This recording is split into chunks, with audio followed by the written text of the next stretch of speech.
All right, my handsomes, it's Sticky Nicky from Claret and Booze. I hope you're all well. Fucking hell. Yeah, as we know, Callum Wilson's set to be joining. It's been reported all week, but now TalkSport and Dharma Chef has picked it up on Sky Sports as well. And now we're just waiting. We're waiting for the man that we all love to sign. I've got a lot to say about this, but before I do, I'm going to bring someone into the show. Hello. Here he is. Hello, John. How you doing, mate? Doing all right, mate. Fucking hell. I think it's an absolute shit show. I just think at the minute, Sullivan's actually, you know what? I think he actually, well, he probably is, if the petition is anything to go by. But I think he just knows he's untouchable. We miss out time and time and time again. So we're literally restricted. He's aligned himself with these fucking sharks.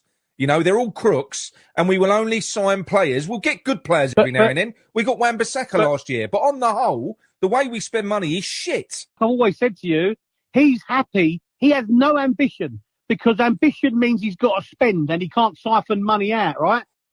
Again, I don't know what more to say to people about the petition. This has been one of the worst windows after two of the worst years of football I can remember as a football fan. And people can't be asked to sign a fucking petition. There's no reason, no good fucking reason. Even if you think, oh, what do petitions do? What do they... Find out. It takes 2 seconds. How stubborn have you got to be? We're helping ourselves here. You're not signing that to help me or help anyone else. This is your club. How much more do you want to take before you put your name on a petition that says, I want these cunts out, done, dusted? How much more are you going to let him take the piss out of us? Hello, everyone. Welcome back to Claret and Booze. We've got a surprise for you. Oh, you ain't got to make a big... Hey, here he is. How you doing, mate? That's better than the Lego character, isn't it? We've got the real thing. How you doing? I mean, listen. You might say it's better than the Lego character, but I am one sexy Lego character as well, isn't it? Let's be honest. That is the bollocks, yeah. And do you know what? I know people might be getting a little bit bored with that intro now, and it does need freshening up. But you know what? Crack the whip on Tony in the chat. He's in there. He's made a new one. It's brilliant. But he's put a banner across it with sbout.co.uk the whole way through it. So he's got to go back and edit it. And then there'll be a new one. There'll be a new one. But yeah, when you're ready, Tone. When you're ready, right? There's no fucking rush. Do you know what taking a piss? It took him 2 years to build up his fucking shed. He actually has, isn't it? He has. But John, how you been, mate? Anyway, before we start getting into the doom and gloom of West Ham, you been all right? Yeah, good, mate. Obviously, still winning about in and around, but just been extra busy. Like, my daughter's going to Canada for a year, so we've been sorting out loads of visas and documents and monies and things like that. So yeah, it's been a very, very busy last few months. So still been keeping myself in the West Ham world, but maybe not as prevalent as the women probably want. You know what I mean? Don't worry. Sex, as you know, David Sullivan, sex sells, and I'm sex sells. Our numbers were dropping, so we've had to get John back in because you know for the women's, isn't it, John? For the women's, exactly that. Yeah. No, I'm good. Mickey, I'm all good, mate. I'm all good. Mickey, how are you, mate? Yeah, Christy, mate. I'll back to work tomorrow after 2 weeks off. Oh, are you getting depressed yet? I'm so depressed, it's unreal. Well, no, do you know what? I was all right until that pile of shit yesterday, and then he's put me back. Actually, I can't wait to get back to work, to be fair. Yeah, no. I mean, look, we might as well get straight into it. There's a lot to talk about tonight, but I mean, where to start with it? I suppose we'll start with John. Where to start with that? Yes, I mean, start with a lineup, mate. I mean, that's what took the wind out your sail straight away, wasn't it?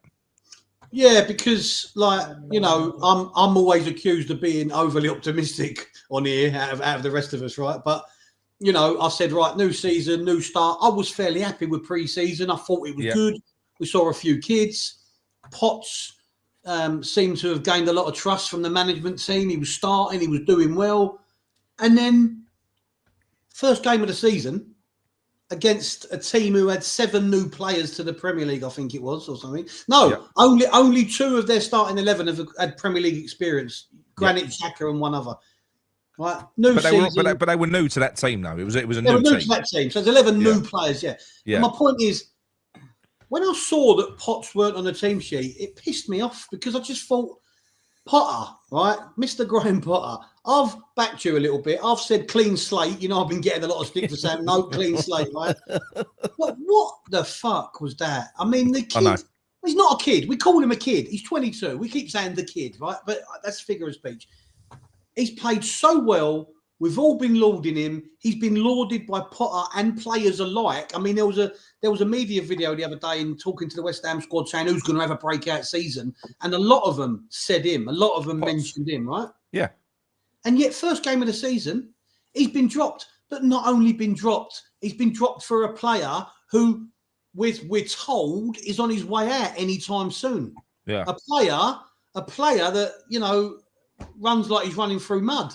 So where's the sense of loyalty there to a kid or player who's done so well for you, who's come into the team? He's had 2 seasons on loan, last season in the Championship. He's played men's football now for a long time.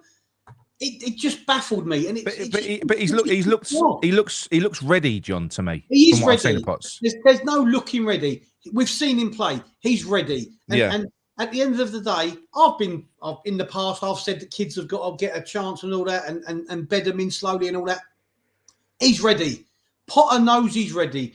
But for some fucking reason, and I think it's the Granit Xhaka thing, like I said to you, right?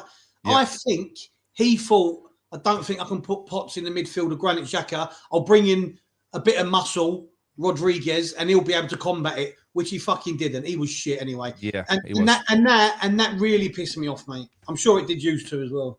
Yeah, no, it did massively. I mean, the other big one. I'll go to you, Mick, and then we'll have it. Before we do, what were your thoughts on that on the lineup, Mick? Just in midfield with the exclusion of Potts. Terrible. I can't understand. You know what, like John was saying, I can't understand why we put Roddy in when we're looking at selling him. Well, what if he got a fucking injury? We're supposed to have had $6.5 million on the table for him. Yeah. Yeah. Well, anyway, regardless, whether he was going to go or not, or you know, whatever, he shouldn't have been starting for me. It should have been Potts all day long. I never thought he would be, though, to be fair to you. When I was speaking to people and they were talking about their lineup, like obviously before the game, and people were saying Potts will start, and I said, no, I just can't see it. I don't think it'd be Potts. I was surprised. I thought it would be Souček rather than Roddy, to be honest with you. But yeah, I had no faith that he would play or start Potts. I thought he might have brought him on, but I was really surprised that he didn't. But why did you not have any faith that he'd start Potts, considering how much he's played through pre-season, though? Well, what I mean is, why would the manager... season, John?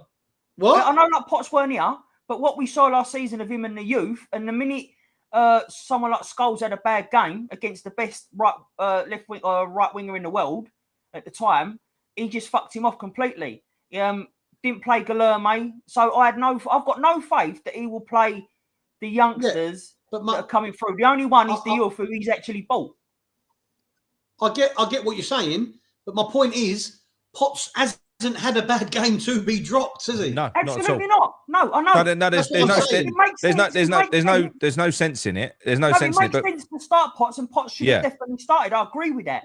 But I had no faith whatsoever in Potter as a manager that he was going to choose Potts, because to me he's a safe pair. He's just let's play safety first, and that's going with the experience. Although they were shit.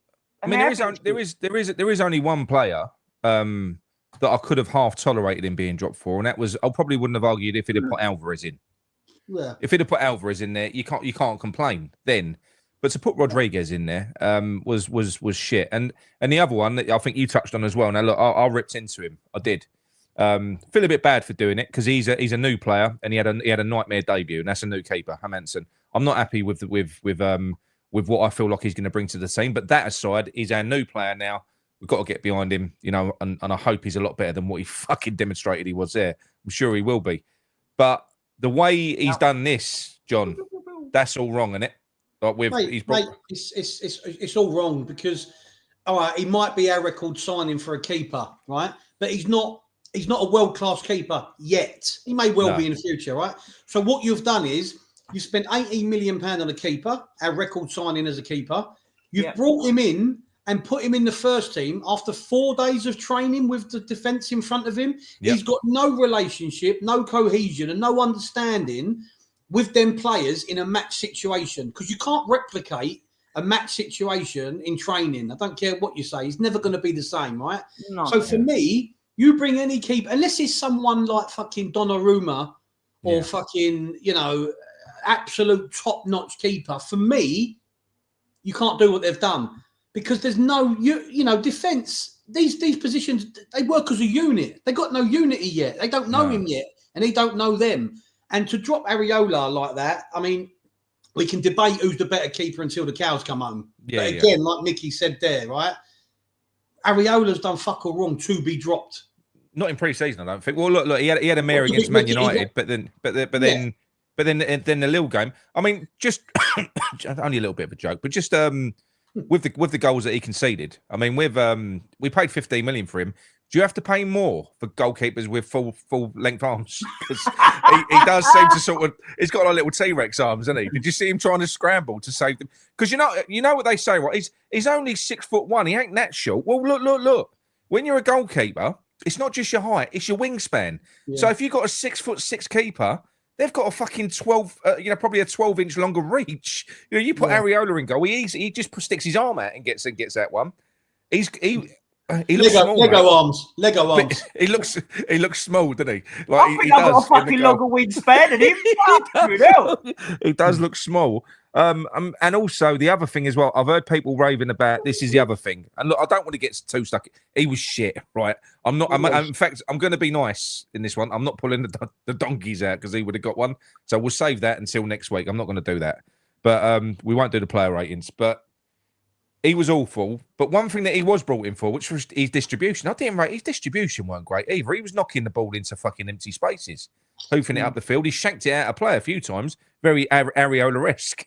I thought, you know. Yeah. So, but anyway, the way that he's set up, I just don't think. I mean, I've been banging this drum all through the window that with the wing back system in the way that he does it. Now, look, it's not always going to be a defensive formation. If you look at the way that they play it in the academy, which is a 3-4-3, that's attacking. It is. It can be attacking, but the way that he's setting up is with 3 centre backs.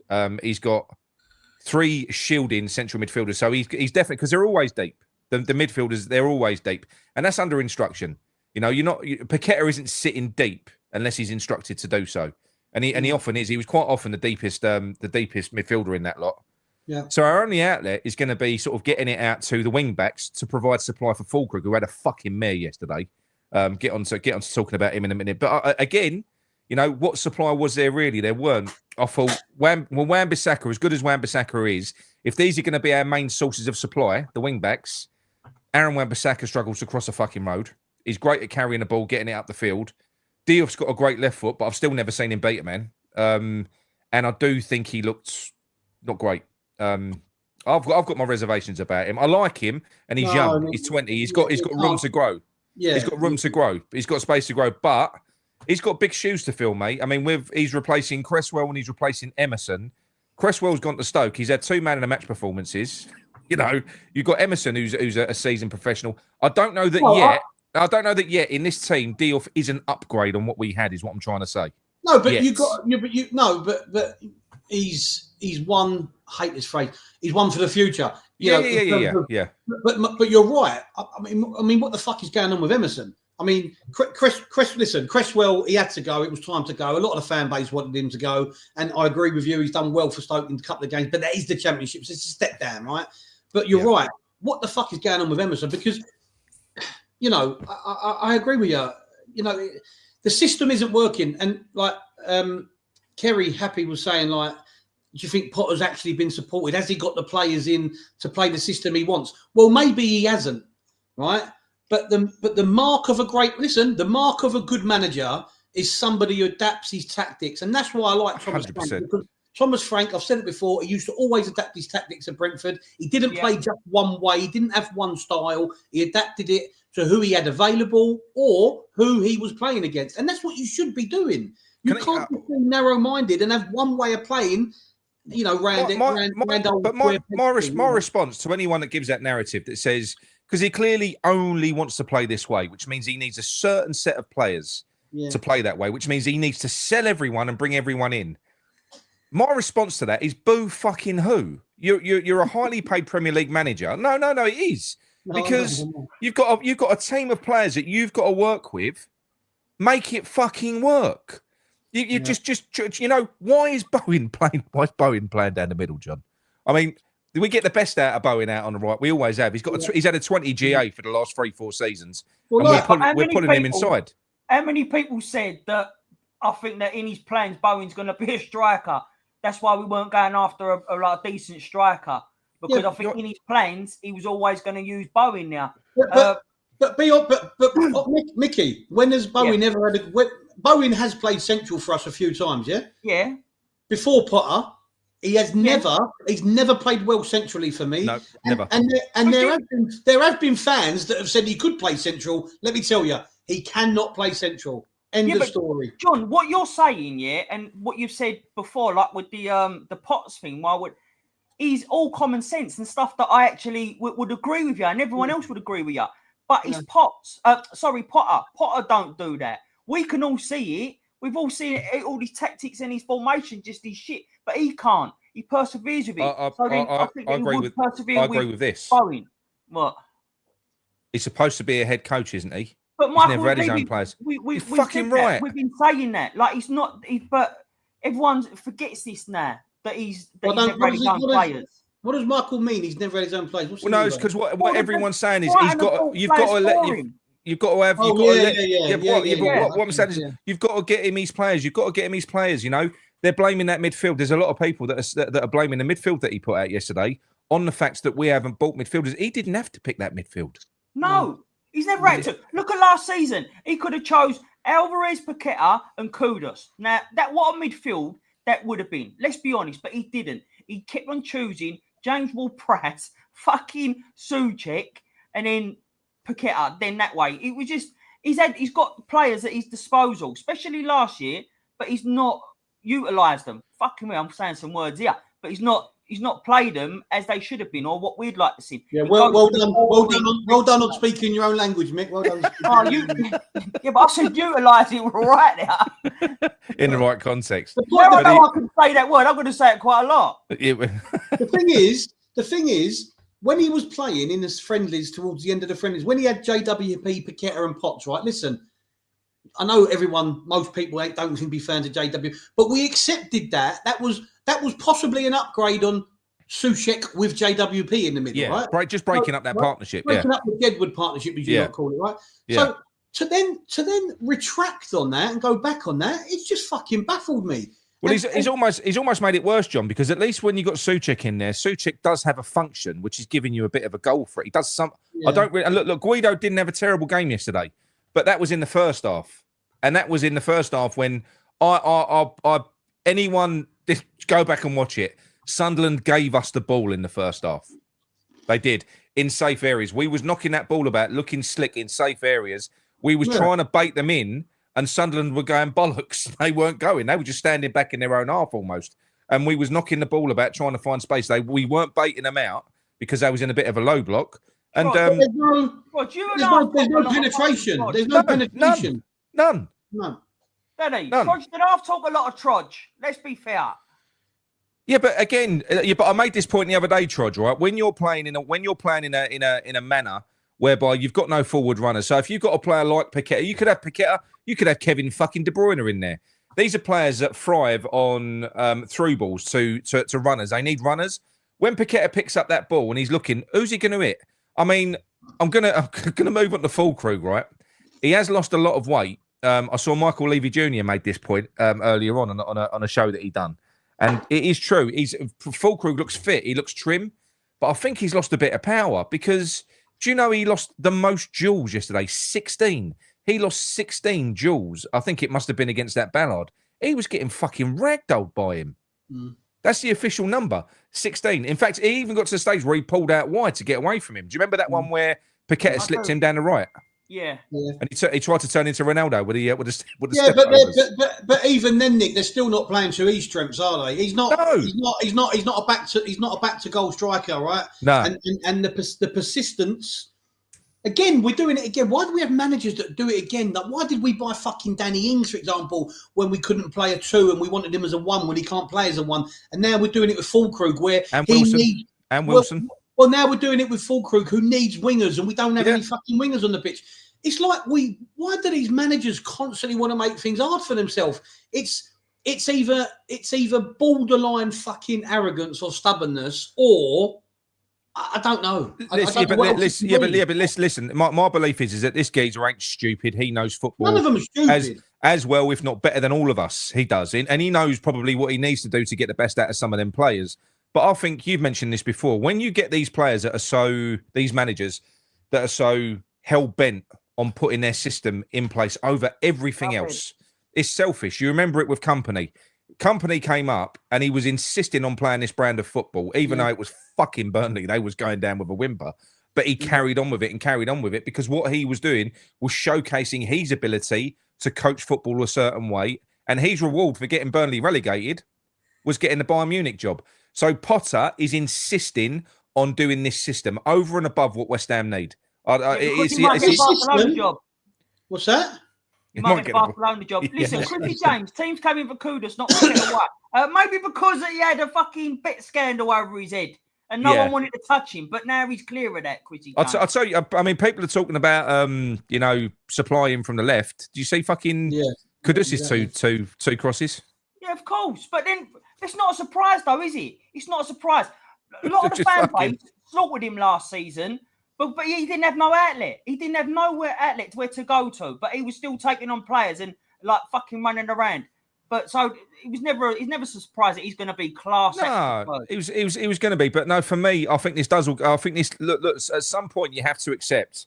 We all have to accept that there is something wrong with the way that we're doing things at West Ham, and I think currently, you can see the cracks appearing. I mean, in the second half, I don't know, you probably didn't watch a watch along that I've done, John. You were watching the game, but the watch along, I said Sunderland didn't expose us. So at half time, I said, I reckon what they're going to start doing is lumping balls into the box because I fucking would. That's what I'd say. You got defenders who can't really head the thing, and you got a goalkeeper who's got T-Rex arms. So why not do that? And the other thing I said that they was going to do was we was playing high. We was playing really high. Like the defensive line was sitting quite high with big gaps. You had the 3 centre backs spread right the fuck out, massive gaps through the middle. I said they're going to start hitting us and running through us in the second half. They did it. So if I can do that, sitting here in me fucking loft, with me level 1 coaching badge that I've got, if I can see that, why are you stuck on level 1? What's happened? That's all I needed to do. On level 1 for fucking 3 years. That's all I needed to do. Yeah, that's all I needed, just to be legal. So but if I can see that and we can all see that, how the fuck can he not? And the other thing was with that Ballard, right? They was constantly aiming for him he was clearly their biggest threat. That's what they was aiming for. I mean, I just don't understand how non-reactive Potter is. Do you remember how Moyes used to manage when we used to get frustrated? When you could see something was wrong and he would just stand there with his hands in his pockets. But why are we then getting a succession of managers that all have the same managerial style in terms of lack of reaction? Why is it John, the same type of managers? I don't know. I'll tell you why. Because they're fucking going out of fashion. They're doing shit in their last jobs, getting sacked, and that's why we're picking them up, thinking we can They once had a name for themselves or something, but we love a freebie. We are the fucking St. Bernard. I can't remember now. We're not buying managers out of their contracts. You mean? No, we are a charity shop for managers. Yeah, we're doing them a favour, so be grateful. We don't buy managers that are on an upwards trajectory, do we? We buy them when they're on the way down, right, yeah. which is the problem. So I do think that I don't see any way out of this for us. I mean, but based on that, now the dust has settled from that game. I don't know how you felt. I woke up still feeling pissed off today, and I don't normally, but I did today. I woke up still feeling quite annoyed with the game. No. I do think that we're banging trouble. Now, did you hear Brady on the radio earlier? Did you hear the shit that she came out with? I didn't listen. No. I didn't listen to all of it, but it was a standard platitude. We're backing the manager and all that sort of thing. We're not reactive. We do tend to stick with with our managers, building Potter up to say that he's everything that he isn't. But then she goes on to say that West Ham are on the floor. We're rock bottom. I think they've been trying to sign. Apparently, they've been trying to sign. Hang on. She said we're rock bottom. We're on the floor. Yeah. In what aspect? Well, I think financially and our ability to get players to come in and stuff like that. Whose fucking fault is that? Whose mismanagement is that? I know. Hang on, is she fucking thick? Are we meant to feel sorry for her and go, oh, we're on the floor, poor you lot?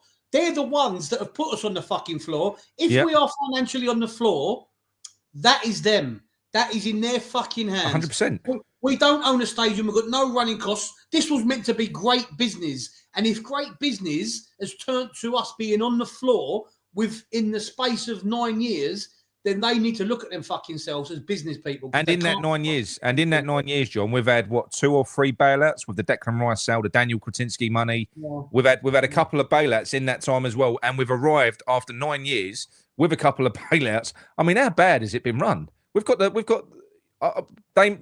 don't care what anyone says. I know we spend a lot of money on players, but we've got the lowest rent of anyone in the Premier League. We've got one of the highest attendances. There's money fucking going. There's money disappearing at that club, isn't there? There's got to be. It's disappearing into their back pockets. We're not fucking stupid. It's got to be. They know what they're doing. They don't want to put no money of their own into the club, but happy to take some money out of the club. Although they're saying we ain't. Oh, that was another thing that she said. She came out and she said, we never take money out. And Gio done some digging earlier because apparently one of the statements that she made was during COVID we even took a 30% pay cut.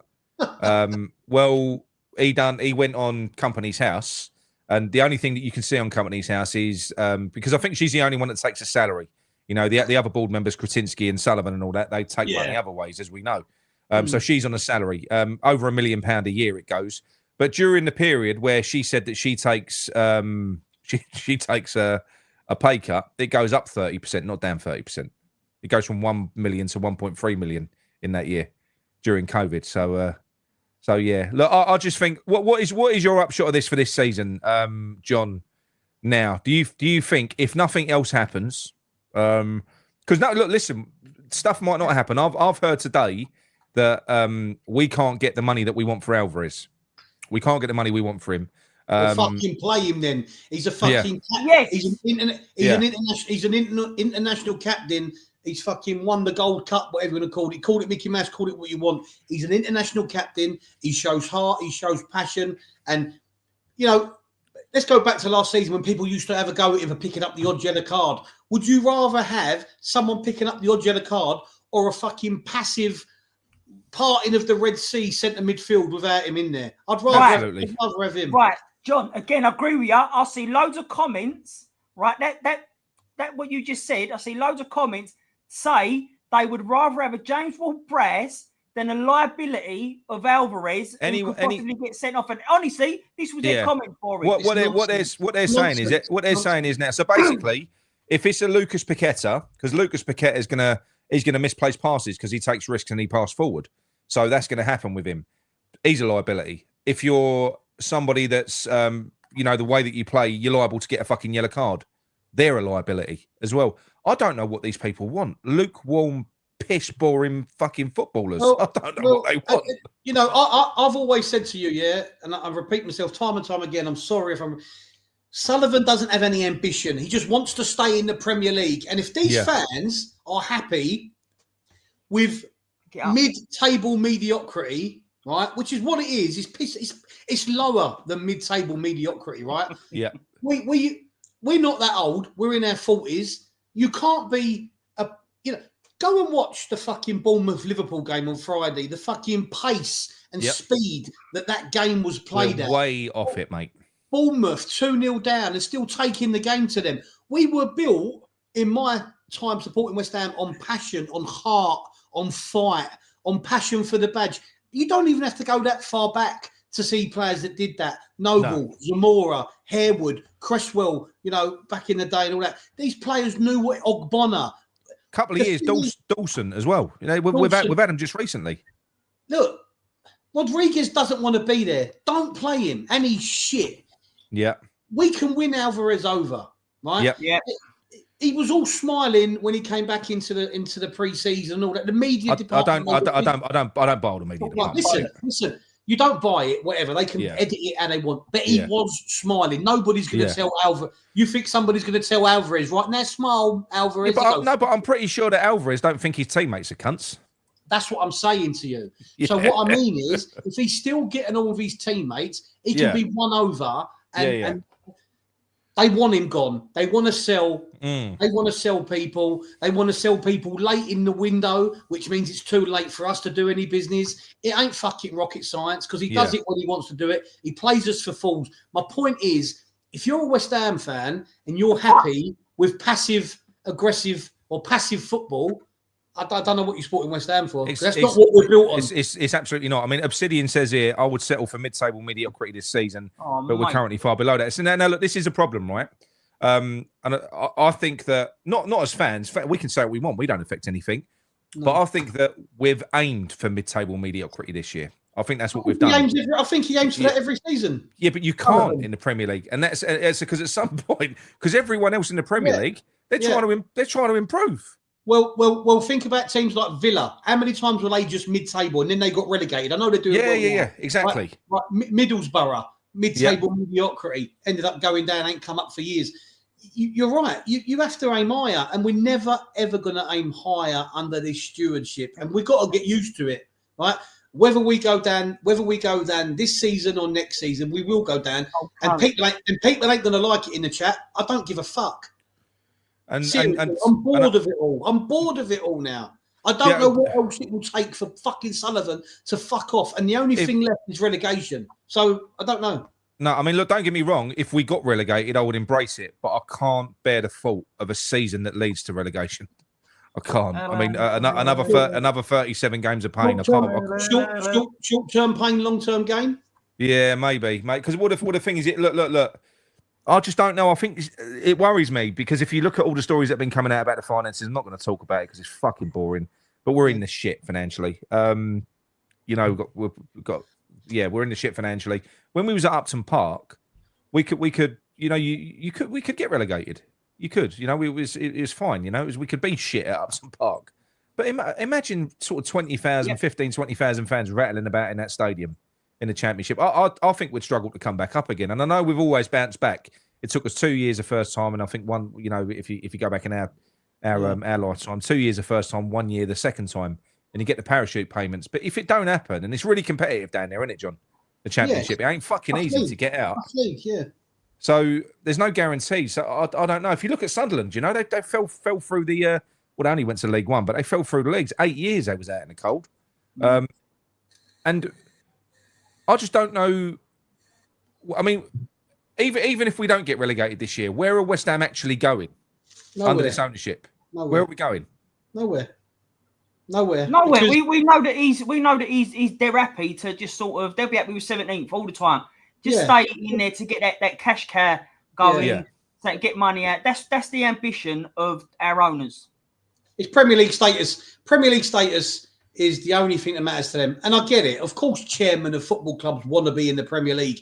But at what point do they go, you know what, we could do a bit more here? We could. And this is why, I know you guys, obviously, jump on the Potter out and all that. And I get it. And I'm not. I haven't actually said Potter out. No, but people will be saying it, and they are saying it already, which is fine. I'm saying it. I'm not saying I wouldn't say go if I knew we were going to get in a high top end manager. Yeah. But I just know we're not. So, and I had high hopes for Potter. I did, but there are other managers out there, though. I mean, I'm not being funny. I've made this point on the and look, I know it's a pipe dream because they'll never do it.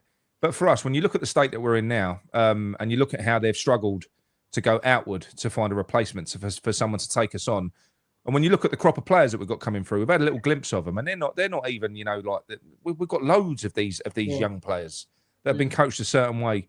If it does fail, which it looks like it's going to under Potter, rather than going out and just getting in, just rolling the dice again, or the dice, rolling the fucking dice, wouldn't you rather go inwards and basically get and I'm not talking even in a caretaker capacity. I'm talking till the end of the year.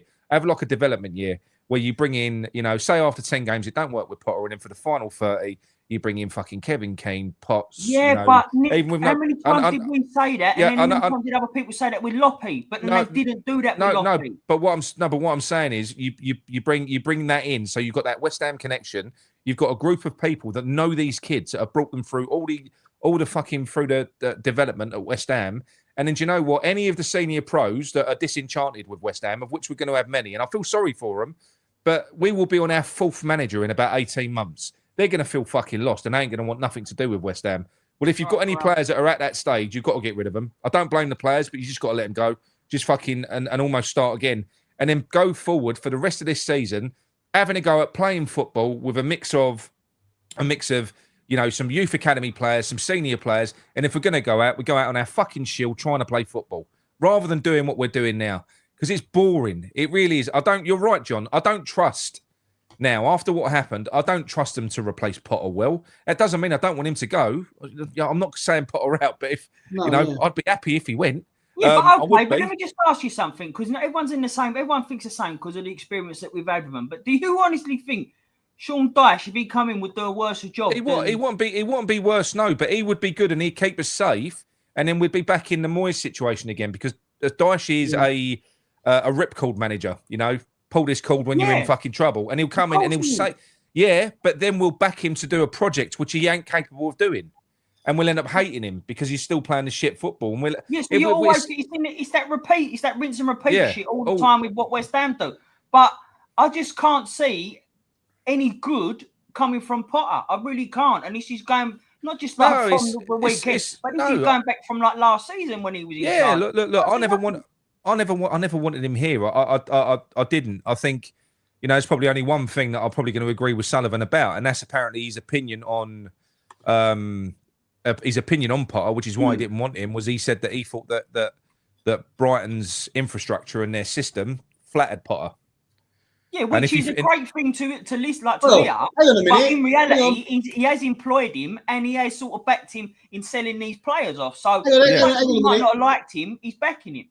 So Sullivan, who runs a Premier League club that has been in the Premier League, employed someone he didn't want. No. Look, I'm not talking about that. So Sullivan, who runs a Premier League club and has been in the Premier League for a long time with this club, looks over at the little old Brighton and says that their system's far better than what we've got. Basically, he does. 100%. Yeah.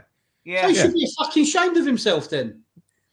No, because he doesn't really care about he don't care about the football aspect side of things. Tony Bloom runs a football club. He runs a fucking, I don't know, like a fucking laundromat of what getting does that say for him as an owner? Money out of the club. If he's saying their system's a better system than mine. Sullivan also said, one time, do you remember when Steven Gerrard got the sack from Aston Villa and they brought in Emery?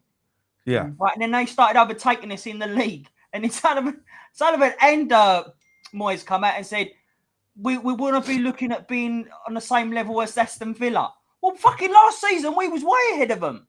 Yeah. You know what I mean? But then it's ridiculous. There's no ambition there whatsoever fucking ever. No. I mean that is a painful thing. And I think, look, if I'm not gonna harp on about that on this show. I've made you watch a video at the start. but John, I said this earlier on, right? So the only reason that I did start that petition was because, I don't regret starting it, and I'm not ashamed of myself for starting it. I'm not ashamed of the fact there's only 6,000 signatures on that, because for me, that's not a reflection of me. That's unfortunately, that's a sad reflection of the fan base. It is. And what shocked me is Kerry went to an away game. She went to the away game. She went to Sunderland away. And she said that there were a lot of people there that were pro-bald. I can't believe that. Really? And there was one bloke in particular, sounds like a right nice fucking geezer, got right in her face when she was debating it with him. So basically what this geezer was doing was he was entirely anti-Potter, which I can understand. And pro-Sullivan. But pro-Sullivan. And old Upton Park goers. Yeah. These are. What was he pro Sullivan about? Tell me, what was the positives of having Sullivan? I don't know. She didn't go into details, but that was. Now, what did she say? Go on, you talk, and I'll get that thing. Yeah, but nuts, isn't it? Yeah, I've never met anybody that feels like that. No, I haven't. I didn't even know they existed. I didn't know they walked among us. I really didn't. But for me, John, when you look at it, we're only having 6,000 signatures after the last 3 years that we've had, after the window that we've just had, and after that first game. I mean, we've gone up a bit. We've jumped up. There's 300 extra signatures on there. But I mean, what would it take now? I mean, has a West Ham fan base just given up, or? We've said it before. You've said it before. Apathy sets in. Acceptance of mediocrity. I don't know what it is, mate, but you cannot complain about a situation but not try to at least change it. Yeah. No. No disrespect to anybody that hasn't signed it. If you're in the chat and you haven't signed it, again, I'm not having a go at you in particular, but you can't fucking moan about the state the club's in without trying this. And yes, some people will say it might not work. Well, you know what? If you don't know, you don't try, you don't know. That's it. It's not fucking, no. It may not work, but you're better off dying trying, aren't you? Yeah, of course you are. And the thing is, right, you've got far more chance of starting a movement, which can build into other things if you can get traction behind something like this. So if you get 20 or 30,000 signatures, then you can build into. You've got a network of people. You can start doing process. You can start doing other bits and pieces. But one of the main complaints that people give you is, what's a petition going to do? What we should do is we should boycott games, or we should do mass walkouts. Well, good fucking luck. Good luck getting people to buy into that. They won't even sign a petition. What you say there, though, Nick, what you say there, and this is what also annoys me, right? So it's all right for people to say the petition is going to do nothing. What you need to do is this. Well, okay, then, if that's what you believe that it needs to happen, start something up. You organise it. You be the one to organise it. Don't just start slapping your mouth off and not sign a petition. So it's, you know what? When I was growing up, and I think John said something similar on the chat, but when I was growing up, I remember adults saying about when it was a general election or something, if you don't vote, you ain't really got a say, or you ain't got a right to have a say on an opinion of how the country runs. So if you're not going to sign a petition, shut up. Or if you don't think it's not going to work, shut up about it. Because what are you doing? You've got to try and make a difference if you want a difference. If you do nothing about it, that's what the board want. They want the people to go, nothing's going to happen. Well, let's fucking try it. Let's at least try it. See, that's it. But this is the only thing that bothers me now, is if you've got people that can't look past the end of their nose. So, like with me, myself, right? I don't like Potter. I don't. And I'd like him to be replaced. But that doesn't take anything away from how I feel about Sullivan. I know that ultimately Sullivan is a problem and he's got to go. But I do think there's some people that they'll get the ump with Sullivan, and then when you position and you put the manager in the way of Sullivan and them, all of a sudden that's a deflection for Sullivan, isn't it? They don't look at Sullivan anymore. It's only Potter. Potter's the problem, and that makes me feel guilty about fucking talking negatively about Potter, because I feel like I'm feeding into it. And the thing is that through his online media mouthpieces, Sullivan will happily hang the manager out to dry, whoever the manager may be. He's done it in the past. He will never stop doing it. And directors of football. And directors of football and all that. Look, I gave up my season ticket this year, as you know, after 21 years. I fucking, I thought about it for ages. My boy telling me he was bored, I don't want to go, sort of made my mind up. It killed me. I've regretted it, right? Yeah. But after yesterday and the whole fucking shenanigans in this window, I'm sort of thinking maybe I made the right decision. Oh, it killed me. You did make the right decision, because do you know what? Letting your season ticket go don't mean you're never going to have one again. No, exactly. And are you watching the games with him, no, John? Like on telly, like with Freddie. You and Freddie watching. There's only been one. No, I know that. No, I know that. We watched it yesterday. Yeah, we watched it yesterday. It was at a family party for my daughter. But the thing is, yesterday what made me laugh, my brother-in-law's a Spurs fan, and we banter each other every season about football all the time. And yesterday, we was watching the Sunderland game. Near the end, he went to me, and this killed me because he was genuine. This wasn't banter. He went to me, I think you're in trouble this year, but he sort of meant it sincerely, and which hurts. Which hurts. He weren't taking the piss. Yeah, I know. Hence your messages last night. I got drunk. Yeah, I got drunk and started. Yeah. But I think. Look, everyone can see it. I mean, I've never seen a pre-season or a build-up to it. I've never seen this before, where so many, almost every pundit has come out. Or they've come out and they've gone West Ham are in shit. Because look, you ain't got to be blind. You mentioned Bournemouth. Go back to Palace in the Charity Shield, the way they played. And you're just like, we're so off it. The thing is, so off it. The thing is, the football that we're trying to now play with Potter is actually fading away, because if you look at teams like Brighton to some extent, Brentford last year under Frank, Bournemouth under Iriola, Liverpool, they're not even playing this, as we call it, Pep style football, but we're still trying to do it. We're playing catch up 10 years too late. I know. I do think he's stuck. I think he's stuck in the past. I think this worked for him years ago, and you've got these managers that keep on trying to repeat the same things. That they do. But this is this style of football, though. I mean, how can you just say it does play out in that way? And can you understand it, especially if you're a pragmatic manager and he's clearly just concerned about not losing. How does that stop you from losing a game? Holding the ball in your own defensive third like that. I can't rack my brains technically. I mean, you're going to have players with such precise technical ability, because everyone misplaces a pass. So if all the passing that you're doing is in your own third, when one goes astray, they're in on goal. So I don't understand why you want to camp in your own danger area. It doesn't really make sense. It doesn't make any sense to me at all. And I can't accept what he said pre-game, which was, West Ham fans want attacking football, but it's not. Yeah, thanks, John. You kept posting that. West Ham fans want attacking football, but it's not always easy. Most teams score with defence and transition. Well, what do most teams have that score with transition? They have pace. They have pace up front. They have pace on the wings. How are we going to score in transition? We're not. There's none of that. So now for me, it's quite sad, really. Because I don't think there's too much we can do to affect anything now. I do think the worry is now, I do think we're going to sign some players. And I think we're going to make things worse, because I think they're going to go out and they're going to panic. And I don't think we've been able to get the main targets that they've apparently wanted. And I think they're just going to go out now and just start buying players. I don't know what you reckon, John. I've sort of given up, mate, with the whole who wants this player, who wants that player. We were told that Hermansen's Potter's man, but then if you want to believe that the John Victor thing worked, that was more of a Macaulay style sort of player. So is Hermansen really Potter's man? I don't know. I've just, mate, honestly, I've given up with it all.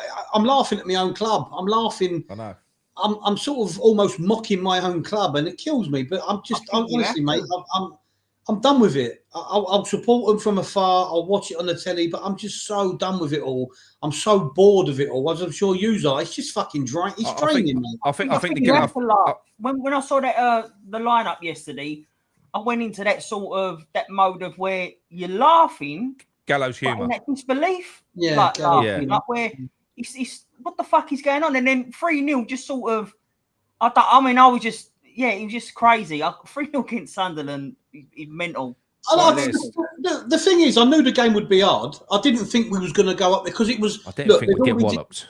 There's no excuses, right? But what I mean is, first time in the Premier League for a long time, 46,000 sellout. It's a one-team city and all that. They've had a lot of hardship over the last years with terrible ownership. If you watch their documentary, I love Sunderland, that club. When I watch the documentary, so do I.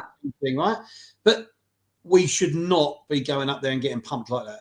I said 1-1. I thought 1-1. We'll have a tough game. 1-1. We'll nick a goal and walk away with a point. I'll be happy with that. And there was a few Sunderland fans that took exception to my post-match review yesterday. And I credited Sunderland and I said, look, not taking anything away from them. The better team won. But I don't know why. It was almost like they went, the arrogance of this man and this team. And he started rattling off Sunderland's history. I'm not denying that Sunderland ain't a big club, but the fact of the matter is, the fact is, in current times, we're an established Premier League team. You've been out of it for 8 years.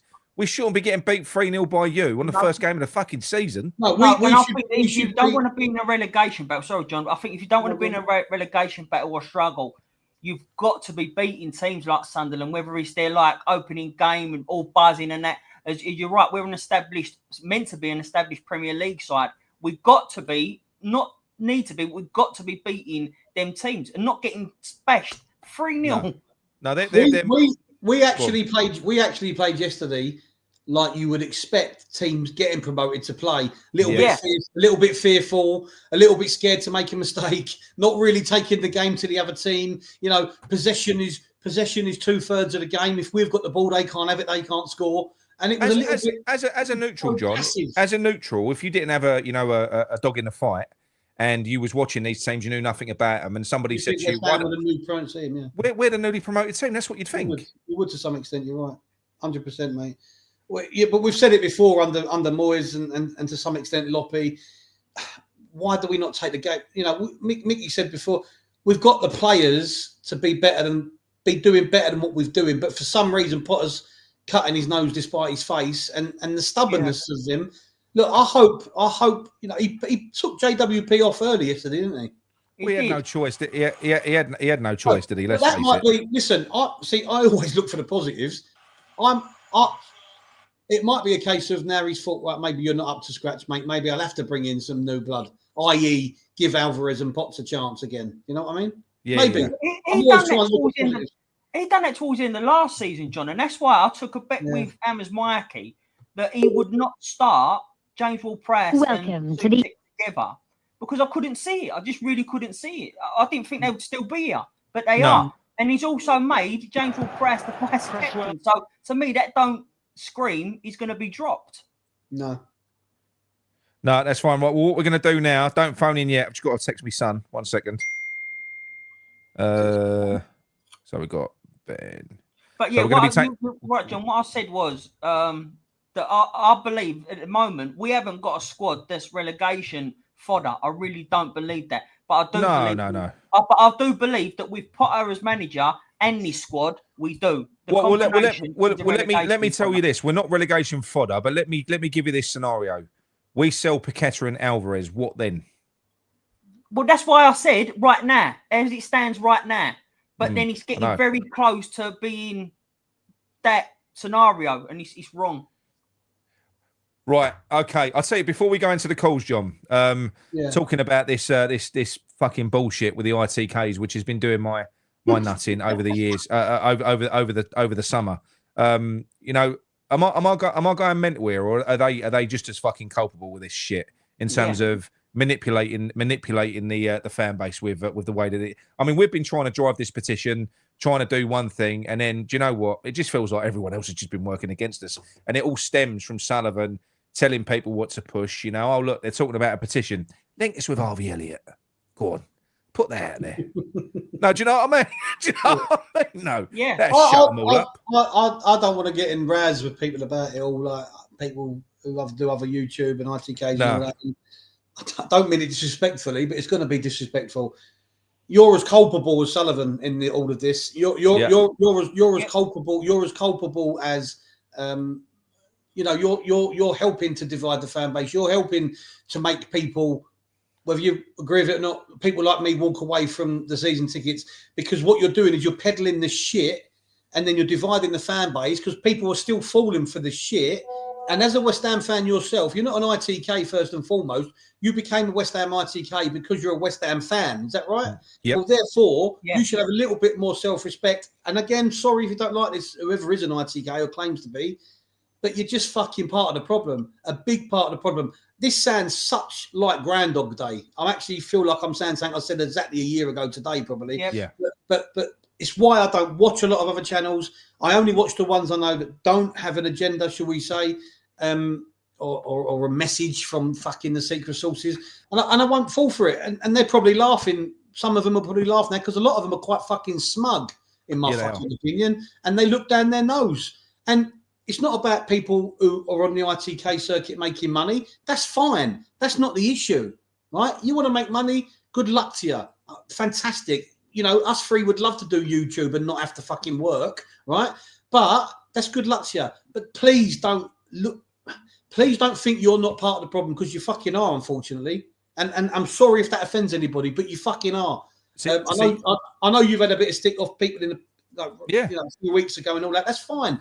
But I can look in the mirror. I ain't been on here for months, but I know that Nick can look in the mirror and know he's being true to himself. And if you're true to yourself, you're true to other West Ham fans. That's how I see it. Yeah, and the fact of the matter is, but there is nothing wrong with if you know if you're providing a service to West Ham fans, you know, and you are being true and you're making money out of it, that's absolutely fine. There's nothing wrong with that. Oh, yeah. But you know what? If what you've done is you built up an audience and you built up a loyal following over a period of years, and they trust you and you become part of their day-to-day routine. And then off the back of that, you're making money out of them. That's fine. When it stops becoming fine is when you use that influence and you start basically taking the piss and abusing your power and influencing people with bullshit and basically not becoming a fan. Because my opinion is you either run a fan channel or you're a journalist. You can't do both. Yeah. You can't be a West Ham journalist and run a fucking fan channel. You just can't. Because that means that you are talking to people at the club, and you know. Yeah, but you're peddling. You end up. Look, I think if you're a West Ham fan channel, do it for the fans. But a lot of them ain't. A lot of them are doing it to line their own pockets. And as you just rightly said, people who are earning money out of it by doing it for the fans, that's all. That's fine. That's absolutely fine. But when you're getting paid, really, in essence, to peddle what the top source wants you to peddle, and you're earning money off us fans through that, that's fucking wrong. That's so wrong. But you know what? Nothing will ever change. It won't change because they won't care. They've got no integrity. And the fact of the matter is, you cut the head off the snake, another one will come up out the grass anyway, because there's always going to be someone there with zero fucking moral compass that will crawl up Sullivan's arse, take the little backhander, and do the same thing again. Like I said, we've been doing this now for 4 years. I don't think we need to defend ourselves because of the way that we are. But then I did say earlier on, you could love or hate Claret and Booze, you really can. But at the end of the day, we're just an opinion-based fan channel.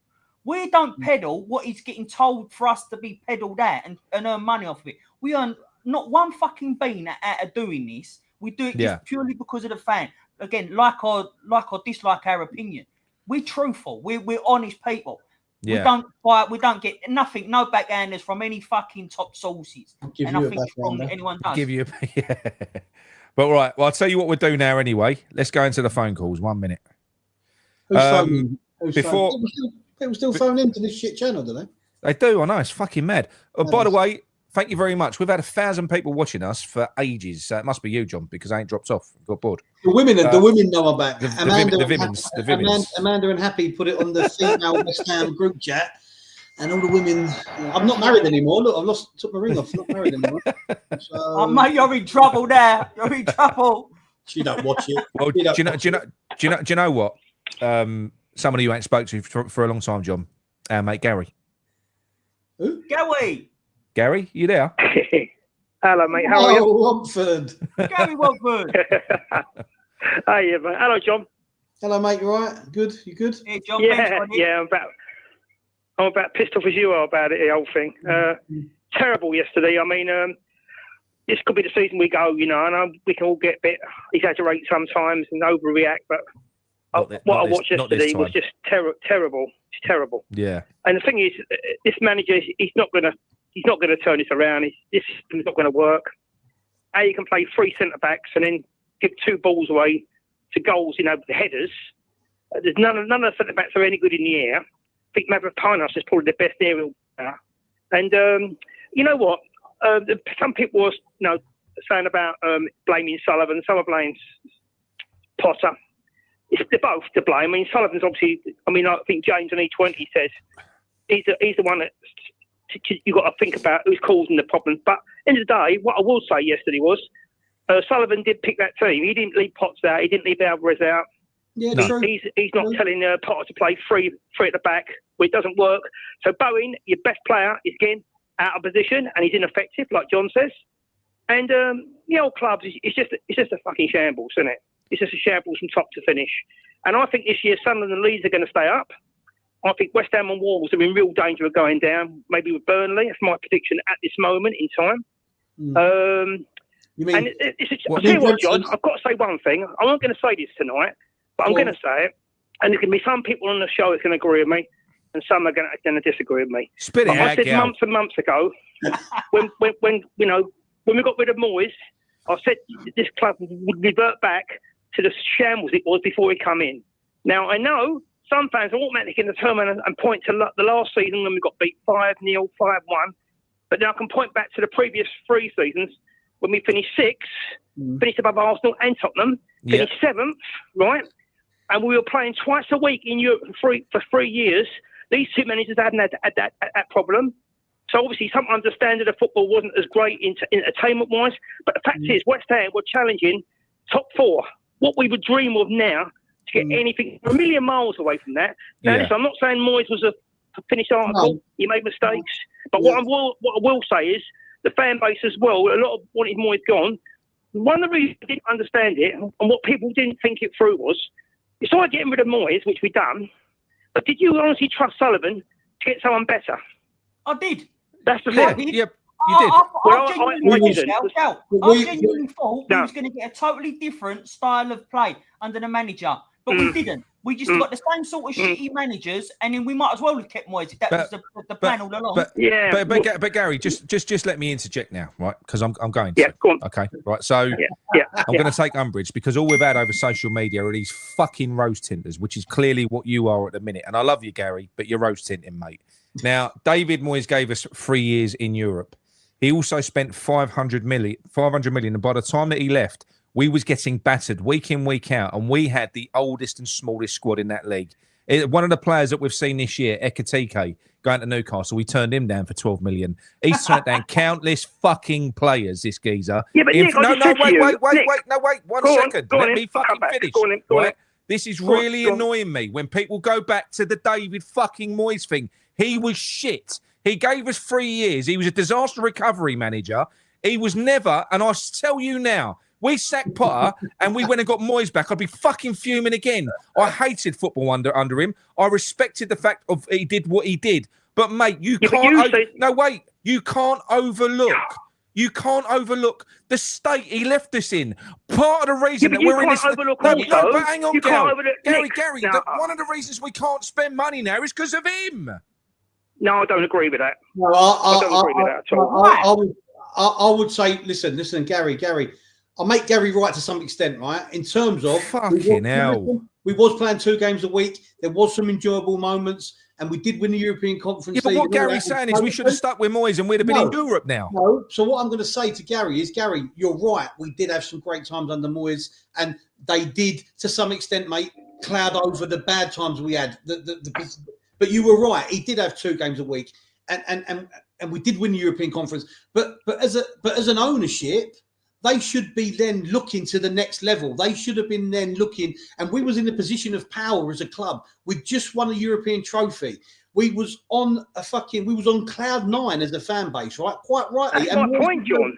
And Moyes deserves all the credit for that, right? And you're right. Yeah, but he doesn't get it. What you're saying is, did we really believe Sullivan would get a next level manager? And whether we believed it or not, I didn't think he would. He should have done. No. I've been told a billion times. No, I wouldn't. John, I've been told a billion times Sullivan's never ever bought a manager out of his contract.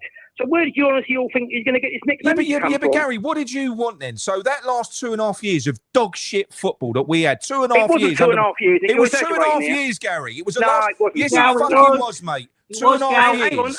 Gary, you're rose tinting, mate. You're rose tinting. That's what you're doing. You're rose tinting. You're now talking over me. Now you're not letting me have my say. I'll let you have your say. Let Gary talk. All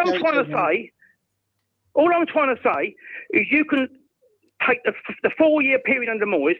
You can look at the bad bit towards the end, and it did fall apart towards the end. And I'm not saying he's perfect. He's not. But what I'm saying is where the club was when he come in, he got the best out of Paqueta. He got the best. Kudos, you got the best out of Bowen, you got the best out of Antonio. So what I'm saying is, Gary, what are you fucking saying? That we should not have got rid of Moyes and we should have stuck with him? Is that what you're saying? No, I'm not saying that. All I'm trying to make a point is, look at what I'm trying to say.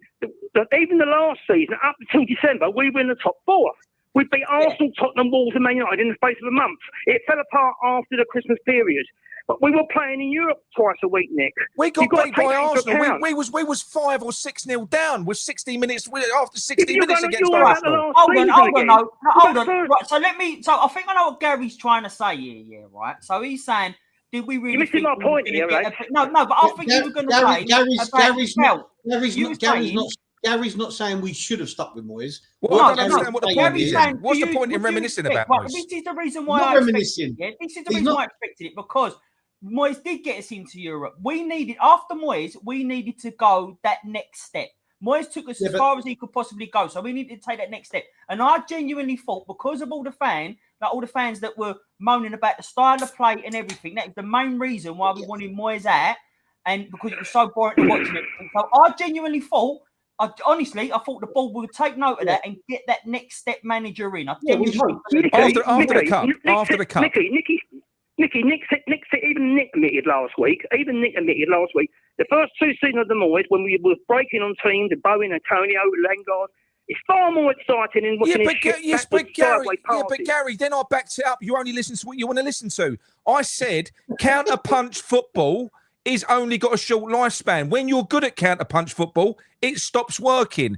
He had a great forward. You can say about any style of football, Gary, it's true. Yeah, even Moyes said himself he had to change style. He did it himself because we got found out in the last 6 months of that year. Nick, all I'm trying to say is maybe I'm putting this across the wrong way. I think John's new enough to get in what I'm trying to say. When you look at the club this minute in time, right?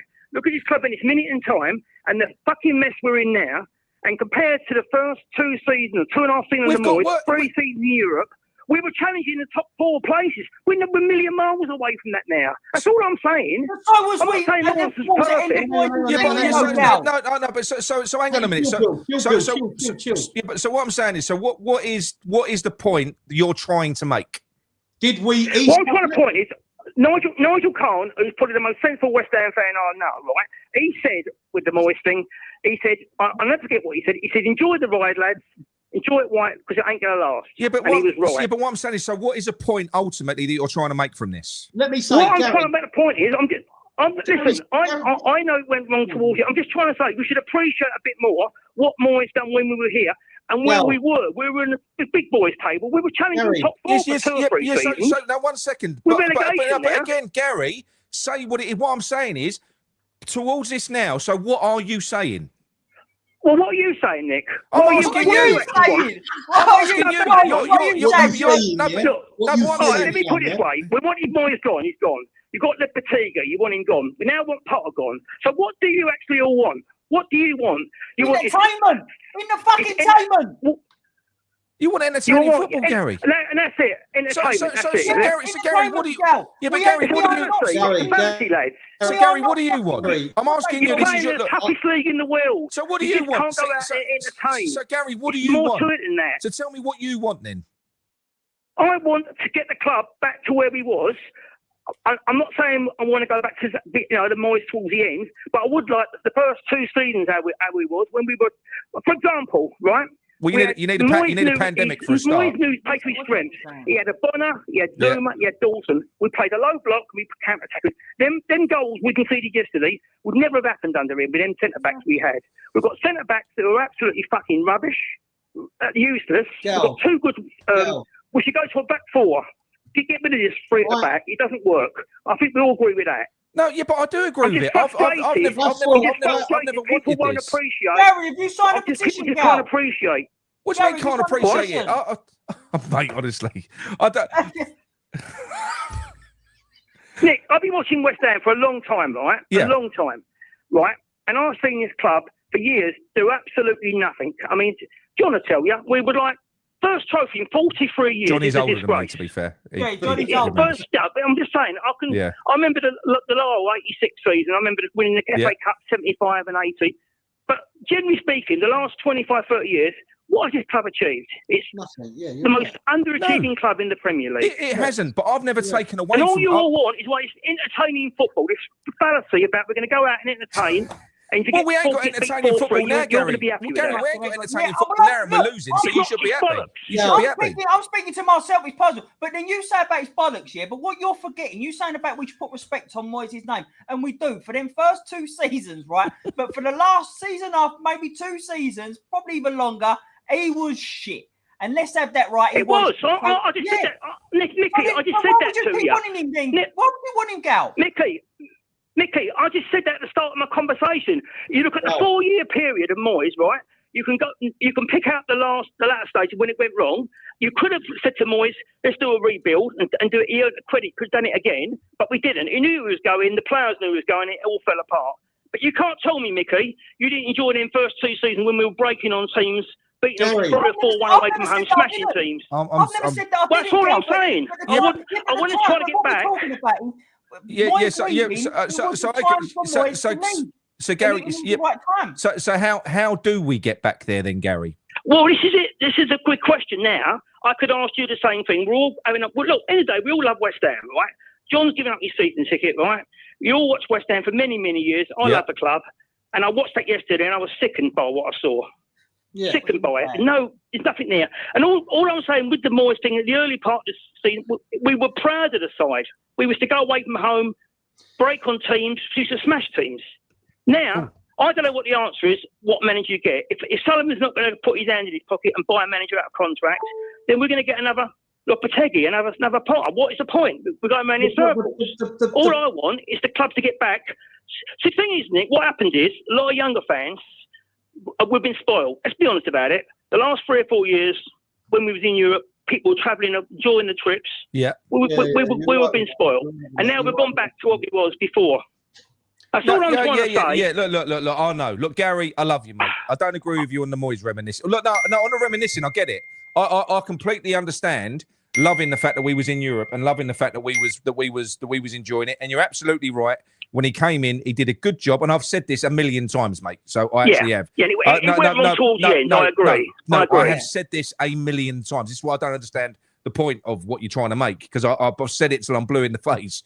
He would have, if he'd have left when he won that trophy, would have forgotten about the terrible season we had that year. We would have, but you can't. So it does, because we had a terrible season that year, a terrible season the year after. But there was a 6-month period before that as well where he started this rebuild. It was awful in the Premier League I'm not being funny. If you want me to, I can pull up the fixtures and the results and I can start rattling them off to you. I can if you want, because I can do it as well. I know. No, I'm talking about the last 2.5 years of Moyes, Gary, which is what matters. But it's what matters. You can't stick with something that's failing. Nick, the last season, up until December, we were in 4th place, right? It went wrong from the new year. In December, we beat Tottenham, Arsenal, Man United and Wolves. We won 4 games in a row. We were in the top 4. And then suddenly after Christmas, it all fell apart. It all went wrong. It went wrong badly. Gary, at the end of the day, I just want the same. I want the same as you lot do. I just want the club to get back and stop being a laughing stock. That's all I want. I'll tell you, if we can have a Barney with Gary like this on the stream, then things must be fucking bad. I ain't had a Barney with him. When I made this phone call tonight, I wasn't going to mention about any of this. I thought, because I know it's going to cause a lot of controversy. So you thought you would anyway? That's how I feel. What you lying? Gary, mate, listen. Gary, let me just ask you a question, mate. Right, you're totally entitled to your opinion. Come on, John. And I understand what you're saying, and I understand the point you're trying to make. But you said something there, and I understand your emotion, mate, and I respect your opinion. Like I say, you're a West Ham fan as we are, right? But you said when you went off there, you said, so all you guys want is entertainment, right? So, right, listen, you said before the European Conference Trophy, we hadn't won a thing since 80, right? In that time, you've supported West Ham a long time, mate, and I respect you because you've supported West Ham longer than me. In that time between 1980 and winning the European Conference League, without winning trophies at West Ham, why did you go to West Ham to be what? Well, I watched West Ham. Obviously, to West Ham to my club. I was born to be entertained. He wants to be entertained, though, Gary. Also, Nick, I've also seen the club relegated several times. I've seen us up and down. We was always more of a cup side. And all I'm trying to say, look, put it in a nutshell, right? All I'm trying to say is when that period in Moyes, the first 2.5 years, when we was challenging top 4, we were 6th and 7th, finished above Arsenal and Tottenham. All I'm saying, I enjoyed that so much because the club was up there. We were amongst it, not fighting relegation. That's all I'm trying to say. Yeah, and I love all of you. I know we've got a matter of opinion on this. Mate, we love you. We love you as well. But Moyes is always going to be a polarising subject. Thought at the time, I just thought Moyes put us in a place. We was up there with the big boys. We were challenging, and you look at the league table every week. West Ham 3rd, West Ham 4th. Yes, but but Moyes fell off. That's all I'm trying to say. But Moyes fell off. It's all gone wrong now. I know. Yeah, but I'm saying Moyes fell off. Yeah, it went wrong. It did go wrong. Yeah, Moyes fell off. What I'm saying to you is, when we were wanting Moyes out, we were deluded to think Sullivan would go out and get someone better. You've still got to, when someone is. It's like now, right? So because we've got no confidence that Sullivan can go out and replace Potter, if we end up after 10 games and we're in the bottom 3, should we not replace him because Sullivan might get someone who's not as good, or should we just stick with Potter? What do you reckon? No, you got to gamble, haven't you? You can't stick with what you got. Exactly, and that's the situation that we were in. You can't stick. No, you can't. That's the situation that we were in. Nick, I'll tell you another thing as well. Was going to say to you. Right, last point, Gary, because this. One more last thing, right? Go on. It's all about putting pressure on the board. Maybe the way to go through it is through talk sport to a point, because like today, social media's been full of it. Maybe more West Ham fans calling in and spouting the facts. Because I mean, I had a show tonight, and Brady was on there telling absolute lies about they never took their own money. Absolute lies. And E20, there's a guy in there called Jay, and he said same as Gio. So maybe we need to focus more on the talk sport, because you're going to get the coverage, aren't you? But I think you can. I think it all helps as much as you can do. You know, phone in and get awareness on every single platform that you can. It does help, but yeah, look, it is frustrating. But look. Anyway, Gary, a very. Last question. Did you sign a petition, Gal? Yep. Nice one. Yeah, it's all done. Yeah. Oh, I want to say, Corral's put a comment in there about Moyes didn't want players. All I'm saying to you is, right, he had made mistakes. His squad was too small, but he got the best out of Bowen, Paqueta and Kudus, didn't he? He got the best out of them players, better than the other team managers done. I know, but... Would you agree with that? But honestly, talking about Moyes at the moment, mate, really ain't helping us in our current situation. Because, I'm talking about Moyes because of the state of the club we're in now. And I'm comparing it to where we were. That's all I'm trying to say, Nick. Yeah, okay. I'm sure you must agree with that. What are you saying? Yeah, what are you saying? We're a million miles. We're a million miles now at this moment in time when Moyes was there. Overall, not the last part of it, but the early part. We was in the first. With the early part. In the first 50% of Moyes' tenure, it was better, and it's gone to shit in the final 50%. And now this is an extension of Moyes. This is basically, we've had a year of Lopetegui and Potter. We had 2.5 years of shit in the Premier League under Moyes. 3.5 years of misery in the league we've had. That's what we've had. And Moyes is a part of it because we've. Oh, hang on, he's gone. Oh. No, hang on. Gary. Who do you want? What's that, mate? Hello? Yeah, if we get rid of Potter tomorrow, who would you want? Who would be your choice? Well, I'll go Silva if I had my choice, or Iriola. Right. Yeah. Yeah. Okay. And then you'll know, of course, they're all under contract. Of course we do. Yes. And that's the problem we've got. Because they're on the right, John. Yeah. Because they're on the right. Sullivan's not going to go and buy any managers out of contract, is he? No. So what's the alternative now then? What do we do? Mate, I'm the thing is, Gary, we do nothing. We don't pick the manager. What the fuck's that one? No. We do. We never do anything. They don't listen to us. If they'd have listened to us, we wouldn't have got Lopetegui, and we certainly wouldn't have got Potter, because they was bottom of every fucking petition and poll that was run before they was appointed. Nobody wanted them, and they never listened to us. So we've got no say. It's just very worrying season. I just don't see where we go with this really now, because. We've had this conversation. We've gone round in circles, but we all agree. We all come back to the same point now.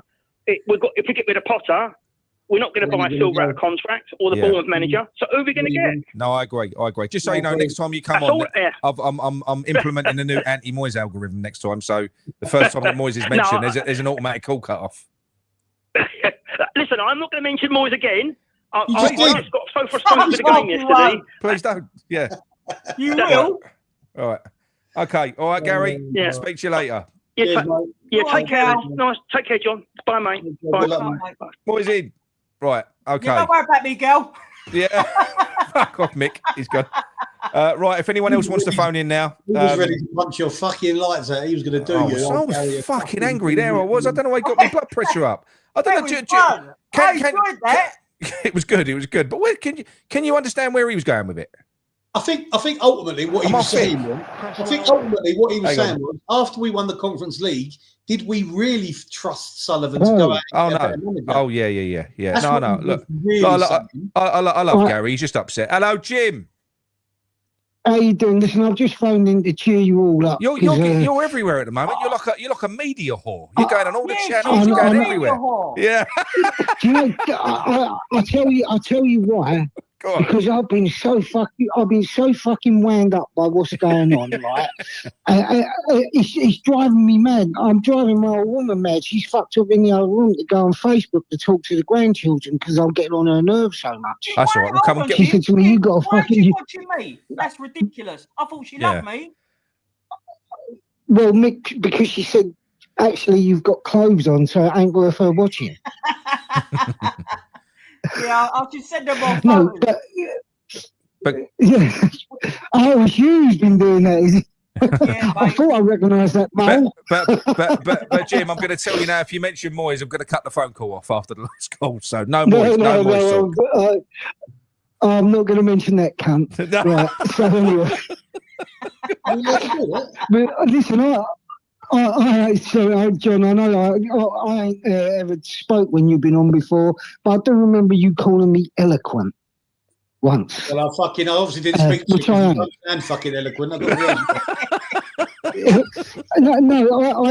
actually am really well educated. I was educated in one of Her Majesty's prisons, and I'd learned to read books from 7 upwards. He got a degree weighing now. But, I can do the Mr. Men books, no problem. You got a degree in no can do, yeah? Yeah, I got a degree in fuck all, mate.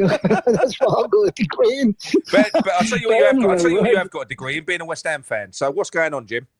Right, what I was going to say, look, everyone's wondering about. Look, you've done this petition. Not nowhere near enough people have signed it, right? That's a fact, right? But here is one way that you can protest without getting into any kind of difficulty or trouble inside the ground, right? You don't wear no T-shirts, you don't carry no banners, you just go in there and start singing songs and do a song something like, "Where's the money gone? David Sullivan, where's the money go?" And if everyone sings it and points at the director's box, it'll soon get fucked off. Jim.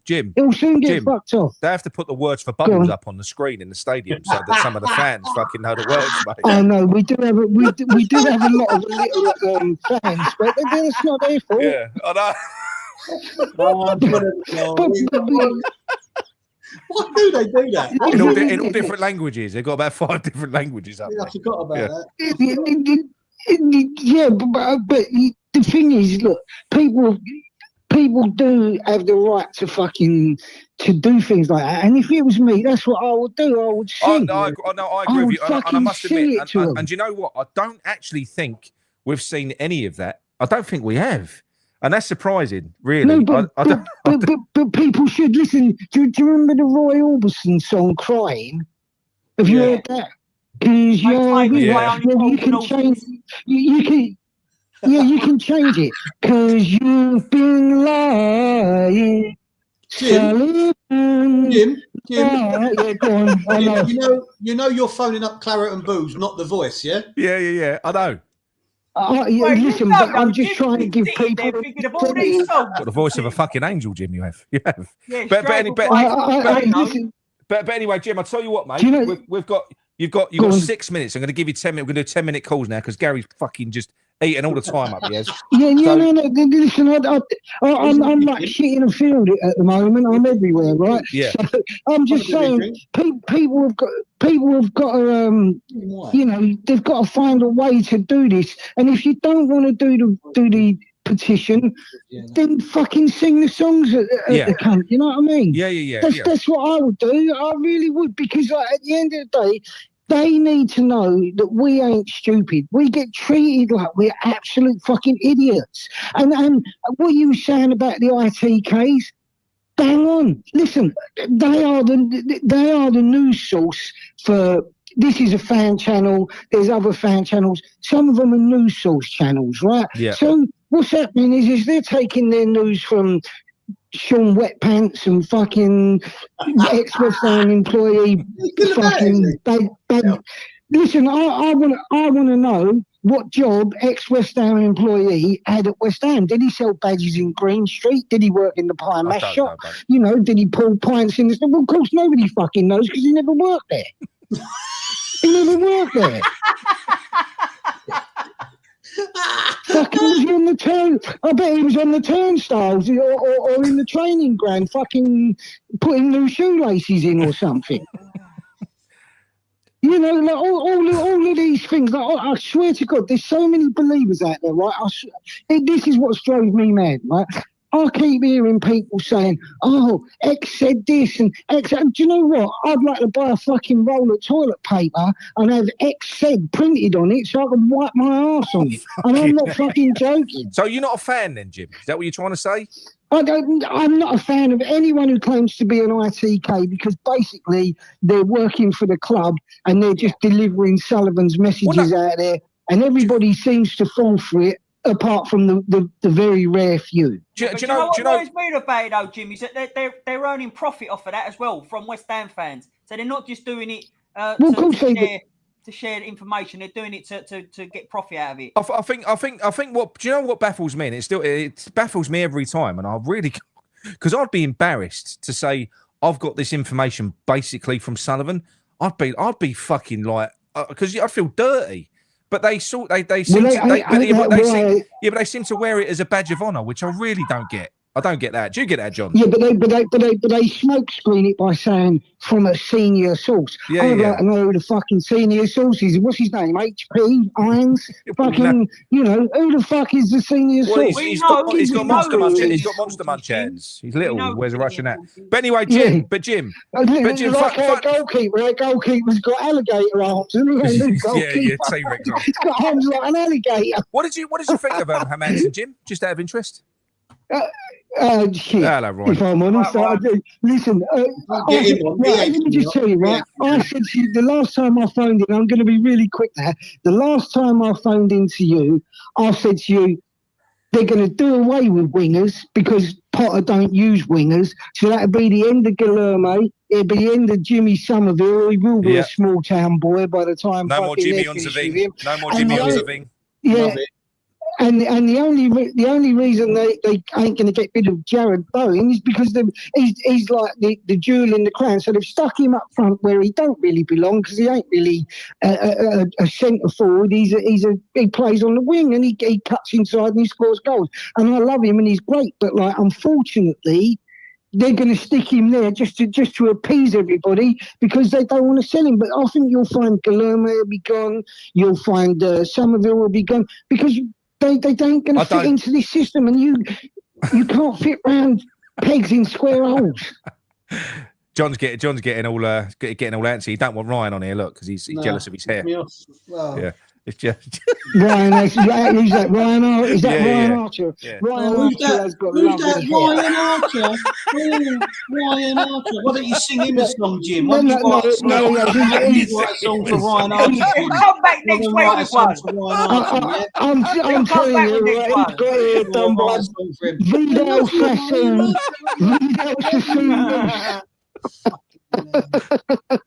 Well, you know what, John, don't be jealous, John, because John, don't be jealous. You're the poster boy of claret and booze.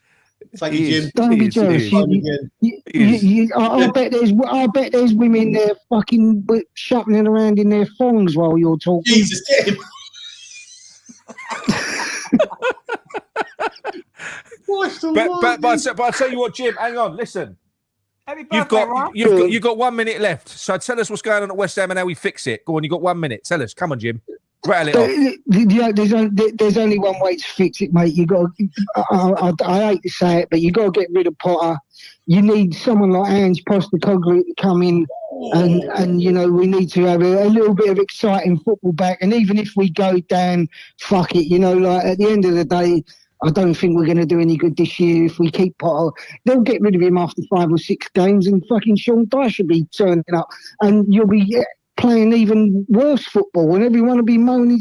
Listen, no one's going to be happy because I don't think, other than Slaven Bilic, has David Sullivan ever employed a progressive manager?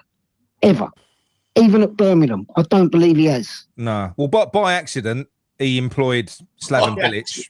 He employed Slaven Bilic. He was like his 5th choice. Who gave us. But the thing is with Slav, you wouldn't say he was progressive. What he was like an old school manager, like a Harry Redknapp. I can imagine there not being much tactics with Slav.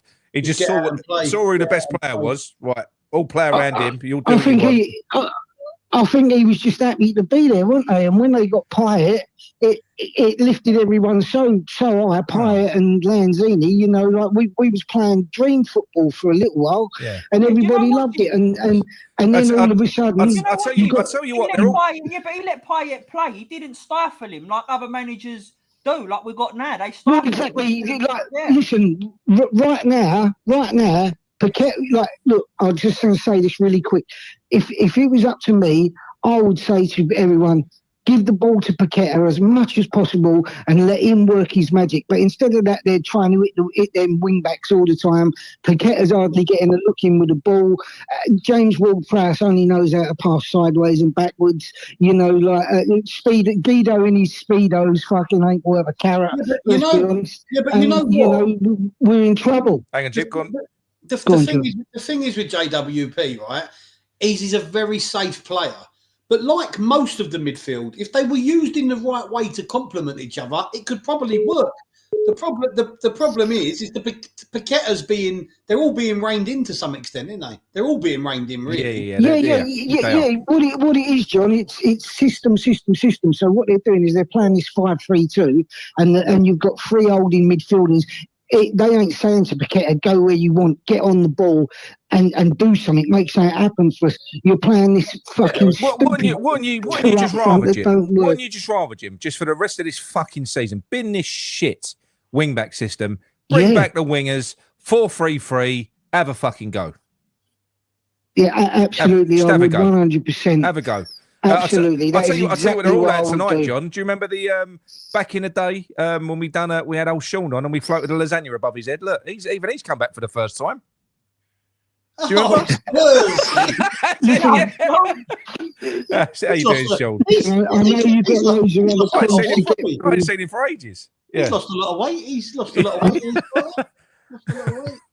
I know you got loads of other calls to get through, so I'm going to wish you luck, guys. Mickey, nice to see you. John, it was nice to actually talk to you while you're on.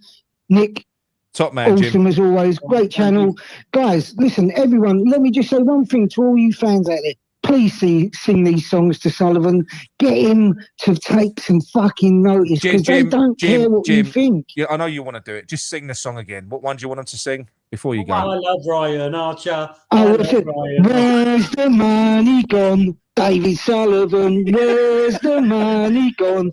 David Sullivan. Do you know what that'd do? That'd do. Yeah, that's it. And point at the little cunt. Right. Good night, guys. Cheers, Jim. Thanks very much, mate. Bye. Come on. Where's the money gone? David Sullivan. The beauty Sullivan. You're changing his surname to rhyme with "Where's the money gone?" Yeah, that's what Jim done. So I've got to do the same. Yeah, but you can't change someone's name. It don't carry. I didn't make the lyrics up, John. Yeah, it's good. Yeah, good point. Hello, Corral. All right, Nick. All right, Verge. All right, Mickey. All the OGs are coming out tonight. How you doing, Corral? All the OGs. Yeah, not too bad. Thanks, Nick. How are you, boys? I've been watching since the start. Yeah, Christian. I'm well, Corral. I'm okay, Corral. That's good. Yeah, good one. Yeah, I wasn't expecting that. Can I just first give a shout out to Ryan Archer? Give a shout out to Ryan Archer first of all. Time's up. Yeah, please do. Yeah, time's up.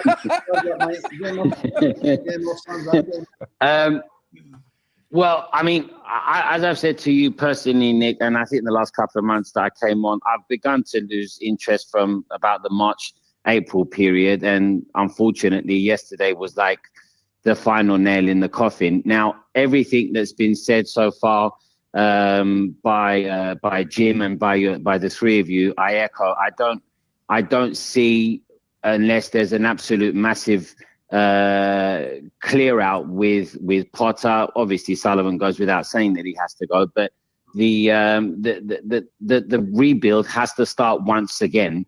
but it has to start with the coach. And the later they leave it to delay getting rid of this guy, the worse it's going to be. And we will have to face someone like Dyche. Now, some people may say, well, who do you want? And obviously you can say the chap at Bournemouth. You can say Silva. How realistic is Silva?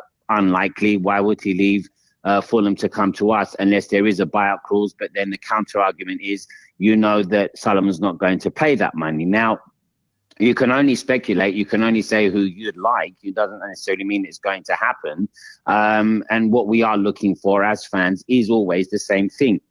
Ever since I've been going, and most of your fans have been going, your viewers have been going, is to see entertainment. And Virgil made a fantastic point to Gary. Why were you going to West Ham between 1980 and the conference win? Yeah. Precisely that, to be entertained. Yes, every so often cup runs. And I was there in the 80s when we had these cup runs, and the 90s sometimes when we had these cup runs.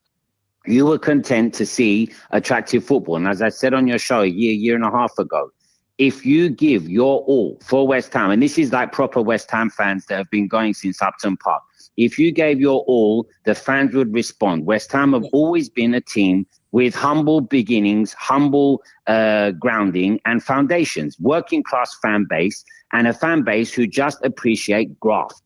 Likewise, if you give nothing in return, not only with the fans in the chicken shed area, but everyone else would give you grief because they expect you to give more. Now, even players have come out and said this. The Dixies, the Di Canios, everyone from that era that played at Upton Park said this because they knew that they had a direct responsibility to the fans. Now you've got a club that has got no affinity to the players, have got no affinity to the fan base because the fan base is so diluted. You've got people that are tourist fans, okay, part and parcel of modern football, but you've also got fans that are split. Some in favor of previous managers, some in favor of the current regime, some kind of in the middle, some scared to say their piece about the board. So you've got these factions within a club. And any time that you've got a team with factions with the fan base, it's going to feed over onto the players. Plus, you've got a group of players that, I'm sorry, maybe I am too old school in this respect. However, you've got players that really don't care about this club. How many of these players right now, with the exception of Potts, Skulls, and the like, can you honestly, genuinely say care about this team? None. For me, none. Sorry, Virg. Sorry, mate. Let me just interrupt you. I was thinking about this very thing yesterday. No word of a lie, right? And I think people like Bowen enjoys the club. When I say the club, I mean the fans, because the club is the fans. The fans is the club, right? Ultimately, a player responds to how they're treated by the fans generally, right? Yeah. I think Bowen loves the club. I think Paqueta does as well. I'm not saying they're going to be here for the rest of their career because Paqueta's had a lot of loyalty from us over the whole betting thing, and I've said absolutely true. Right, his wife posted that thing saying love West Ham and all that, and I think he was going to give us one more year, and I hope it's going to be one more big year. My problem with it is that I feel we've got players there that because they're not being shown the love by the manager or the coaching staff or the board, they're never going to get that love for the club. So for me, Edson Alvarez would be the prime example of a player that we would love wholeheartedly, right? Him. Yeah. And I think he could learn to grow up. I think he loves us, but I think the love has waned because of how he's been treated or mistreated. So my point is, there's a lot of players there that could have come on board, that have the potential to come on board and love the club, but because they seemingly don't fit the style or the manager, and they're being pushed out, they're never really going to get to that level. So I understand what you're saying, but I think you are right, Virgil, and perhaps I should exclude Bowen because I do feel that you're right. Had these players been shown more care and attention and their wishes, I'm sure Bowen's not happy to play centre forward. Anyone with half a brain knows that he can't play centre forward, but you know that you are right. He does have an affinity with the fans, and because of his connection to his missus and his father-in-law, he does have a genuine affinity. And the guy's from the northeastern part of England. But ultimately, you are right. I don't feel that maybe my explanation of general love goes really beyond to the kind of days when you had players from the academy. And even Rice, who was brought up as a Chelsea fan, we know for the 6 or 7 years that he played with us, no one can say that he didn't care. You can't. Noble was the last of that breed.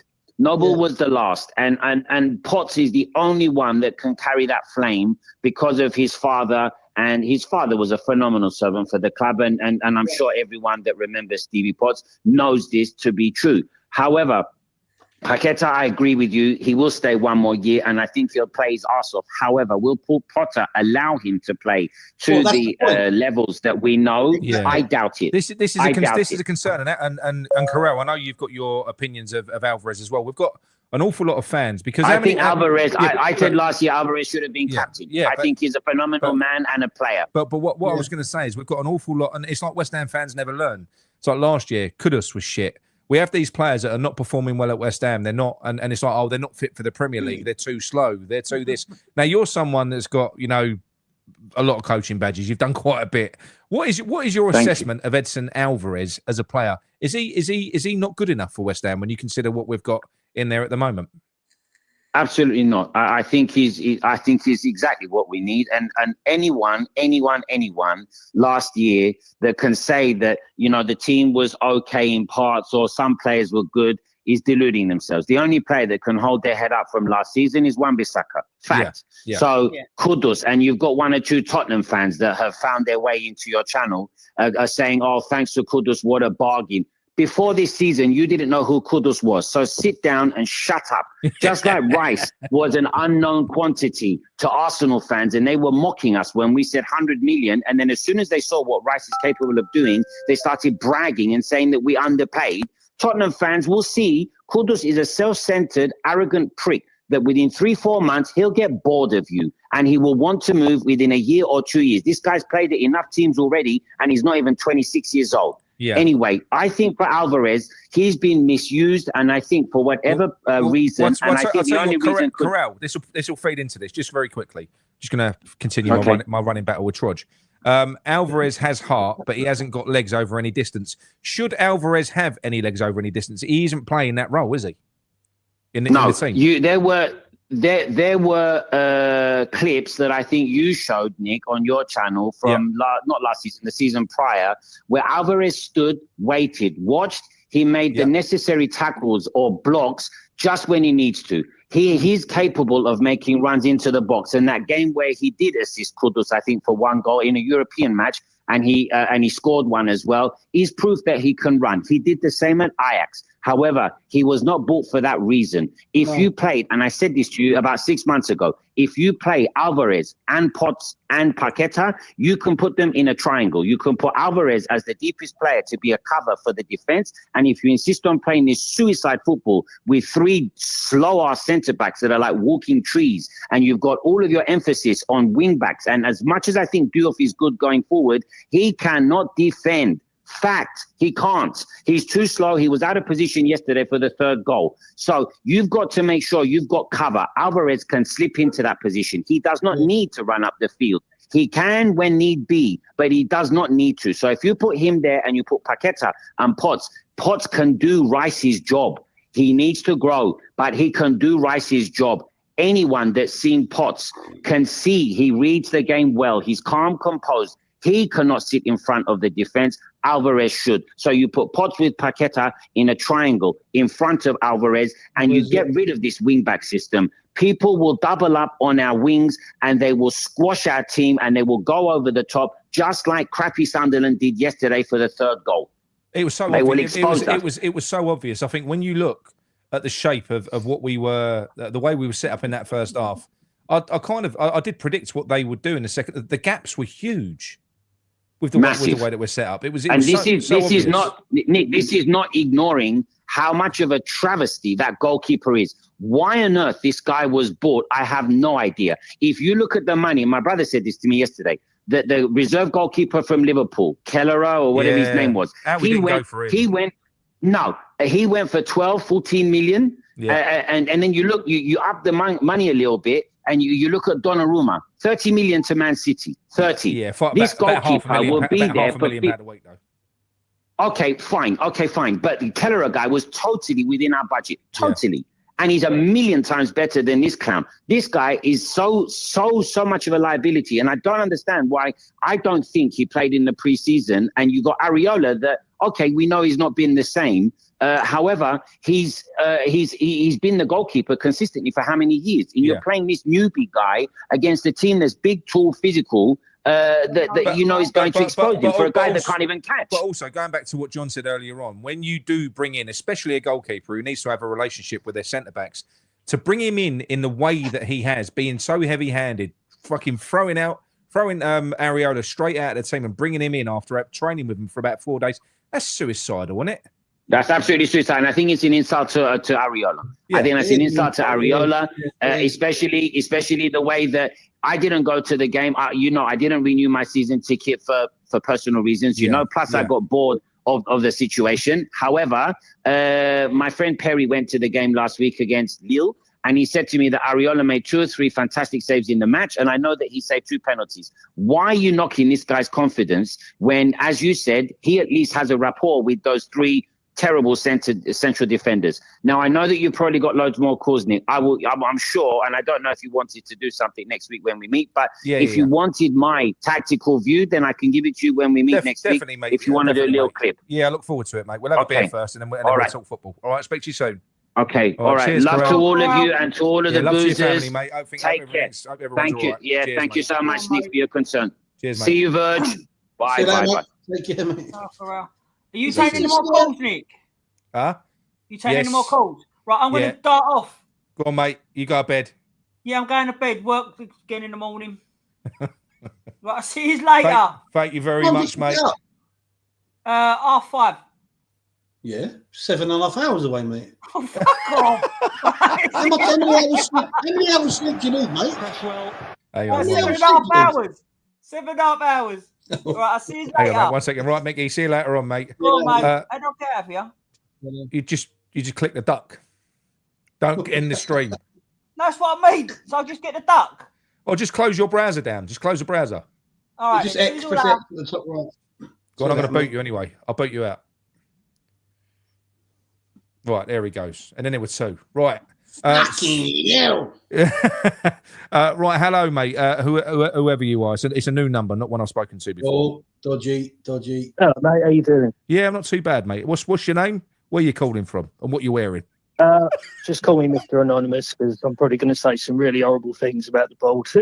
That's fine, mate. Go on. No, that's fine, mate. Yeah. Yeah, no, it's just no, it is really. It was just to really just just rung up to slag off the bold really because I'm like everyone else here. I'm pretty fucking sick of it, and I don't know where we go with it really. Just basically just to really sort of talk about like what do we do to get rid of them, or is it even a possibility? Do you think? Because it feels like they can't be touched.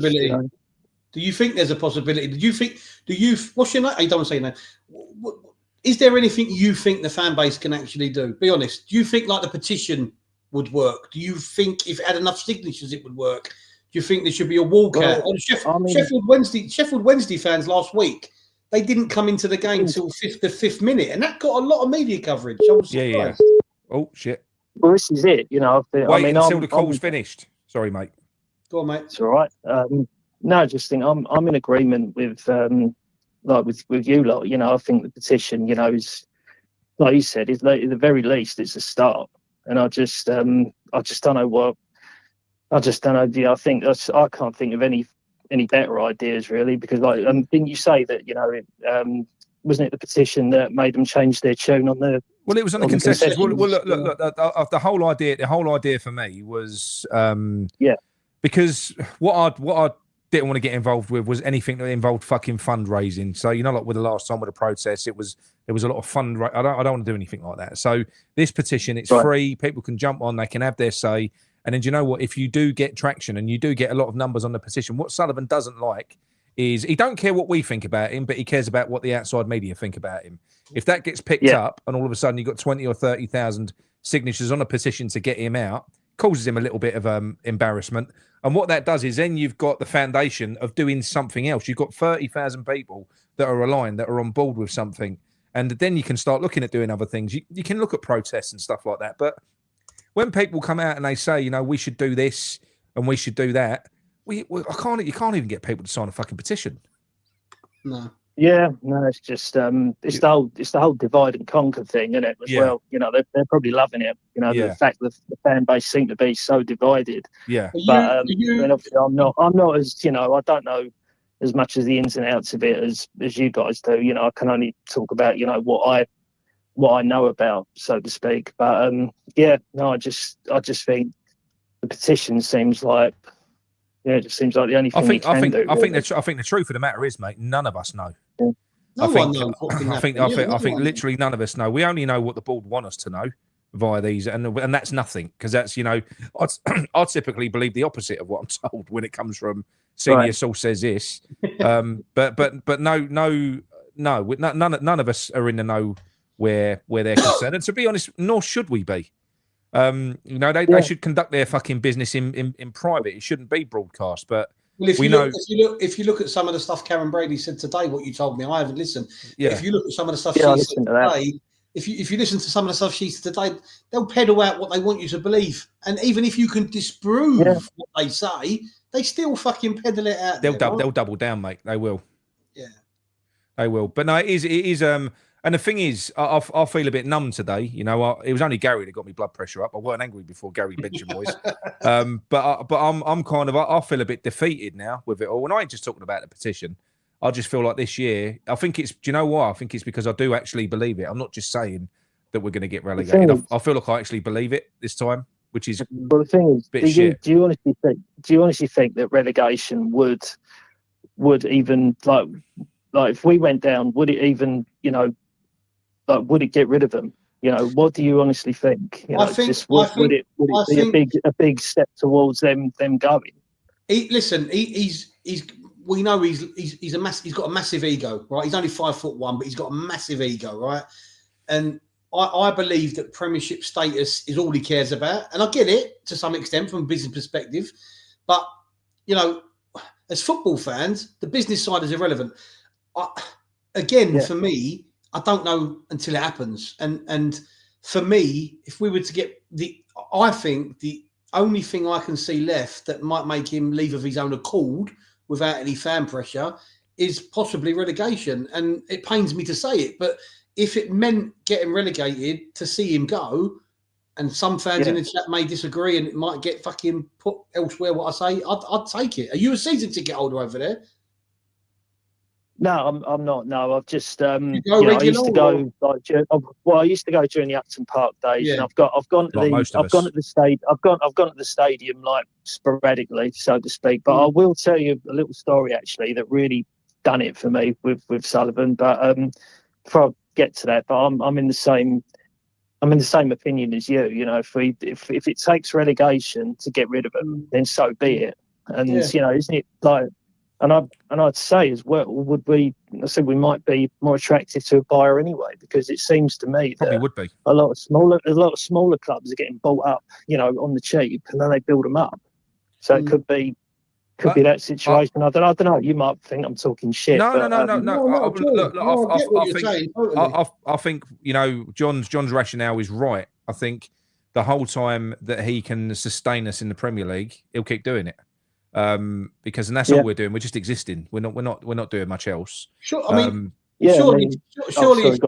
surely, if we get relegated, are we not then? I mean, the value of the club is less then. Yes, obviously, no. Yeah. Of course it is. So to potential buyers, they would look at that and see more of an opportunity. And look. Yeah. So really, would relegation be a terrible thing? I don't know if it would. It wouldn't. And do you know something? The potential for the club is there for all to see. You've only got to go back 2 years in Prague. I spoke to Ryan about this on Wednesday night, John. Did you? But no. Look, we are a massive club with our fan base. If you look at Prague, you look at all the people that were out there, and then the very next day with the bus parade, you know, they didn't have time to fly back. It was unbelievable. Our fan base is huge. So in terms of our potential, but in terms of our fan base, if all of a sudden we got owners in that looked like they cared a little bit, We got a manager in that played a little bit more of an exciting brand of football. We started connecting with the team.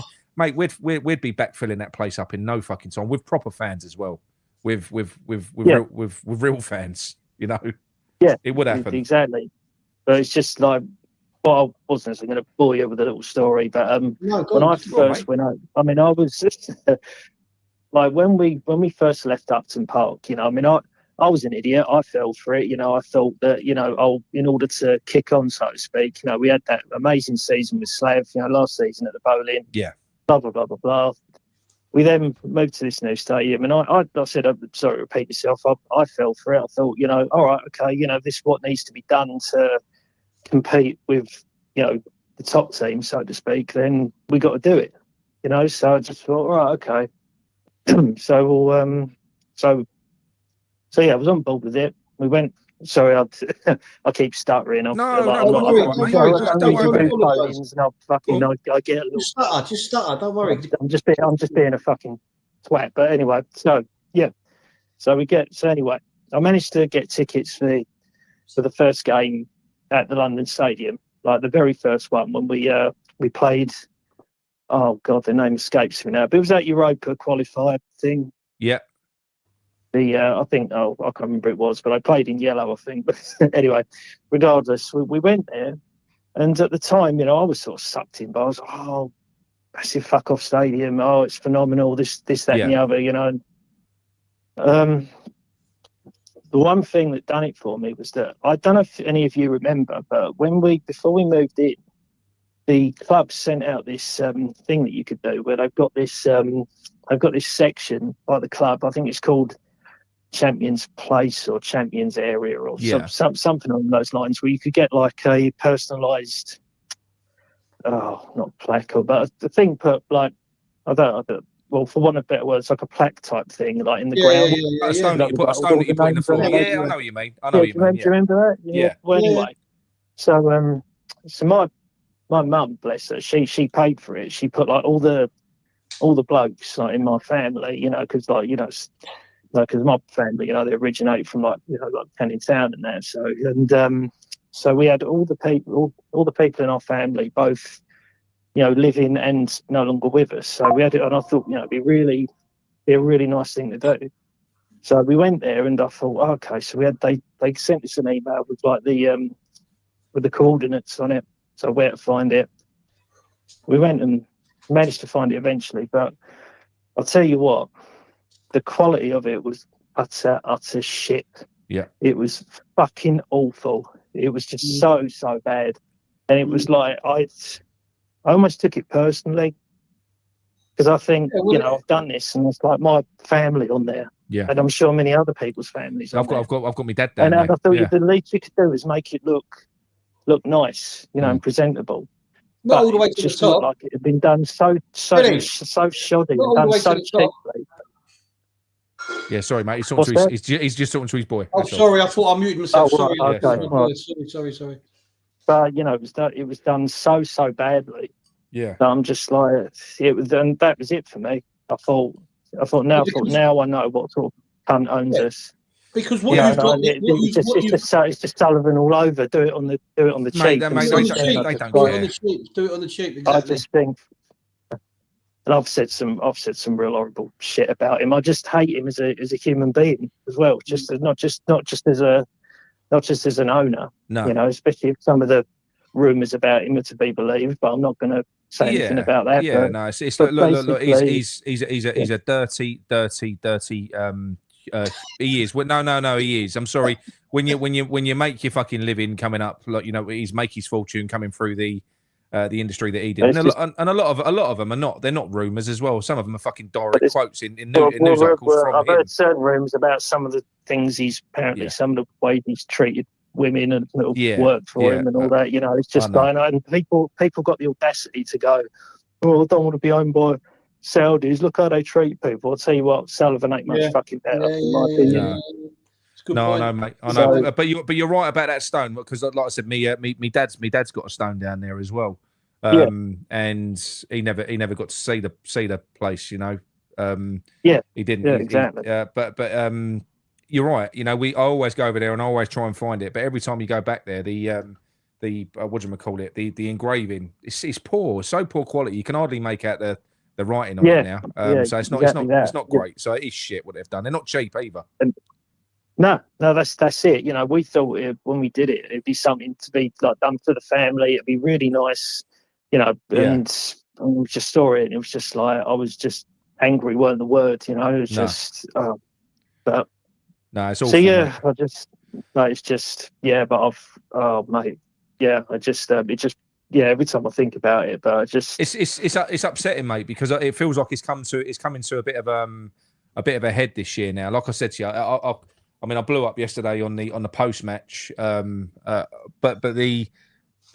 I'm kind of, like I said, I feel a little bit numb now because you feel like it almost feels like the fight's a little bit lost this season. It just feels like it's inevitable almost. Do you know what I mean? Yeah, exactly. You know, just the thing is, you know, I'm saying about relegation. The thought of relegation doesn't actually scare me that much. I think it could be. It could something put a massive positive could come out of this. And also, when you were saying earlier, you know, about someone said they went to an away game. There were people there that were pro board and all that. I've noticed that. I mean, I don't know. Maybe it's me not paying attention, but like. Away games, I'm only going to count away games just where you get the proper hardcore support. Yeah. But I've not really seen anything where, like, you know, people have chanted about the board or took any banners or anything like stuff that you could get away with at other grounds and not at the London Stadium. So I'm just thinking, are all this lot?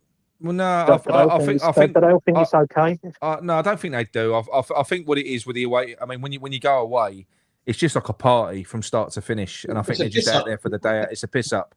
And they're just there to have a laugh, support the team, and you know it's tribal, isn't it? You're treading on another club's territory, and you just want to be the loudest. And I think that's all that is, really. You know, but you are right. I mean, I wish we would, and I'm sure we will. Yeah. If it continues going this way, you will start seeing it. You will start seeing, and it will be coming from the away fans as well, more likely than the home fans. And again, if we drop into the Championship, you know, you watch those, all the tourist fans, you watch them all vanish because they will. They will, mate. They will just go because a lot of them, I'm sure, there's probably a lot of tourist fans. I wouldn't mind betting that don't probably go and don't even support either club. They just want to go to a Premier League game. Football, Premier League football, exactly. Yeah. Yeah, that's right. So mate.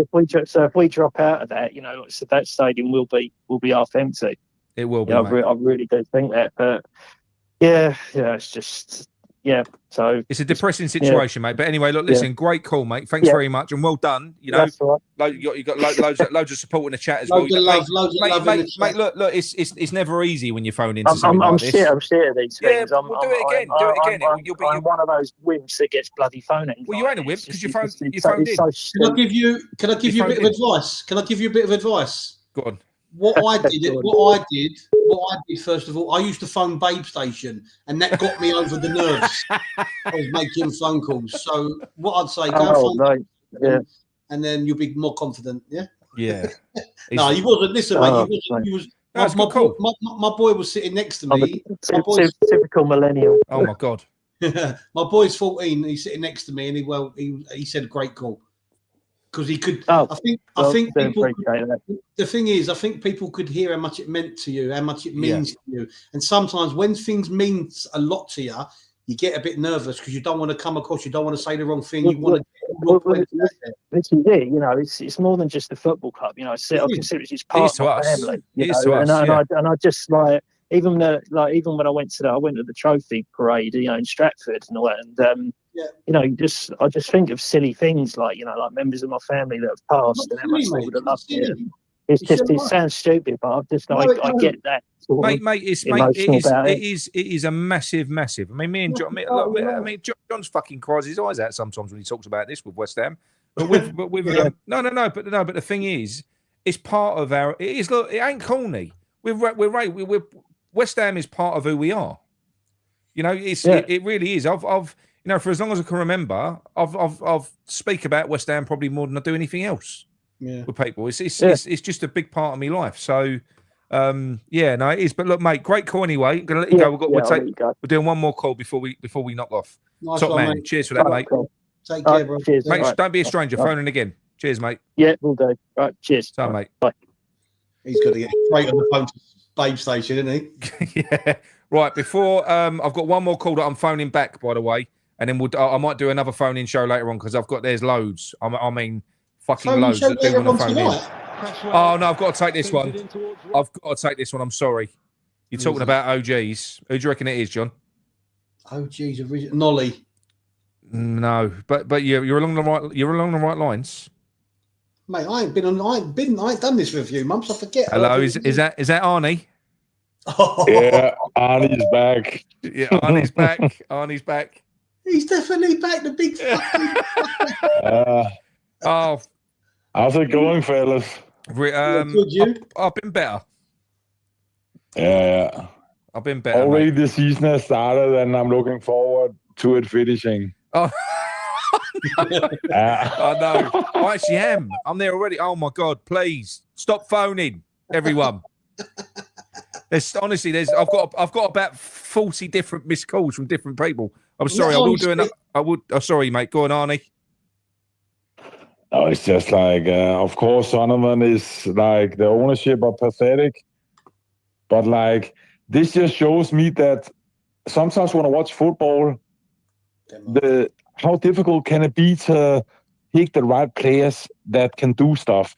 Where like Potter, he's pathetic as a manager.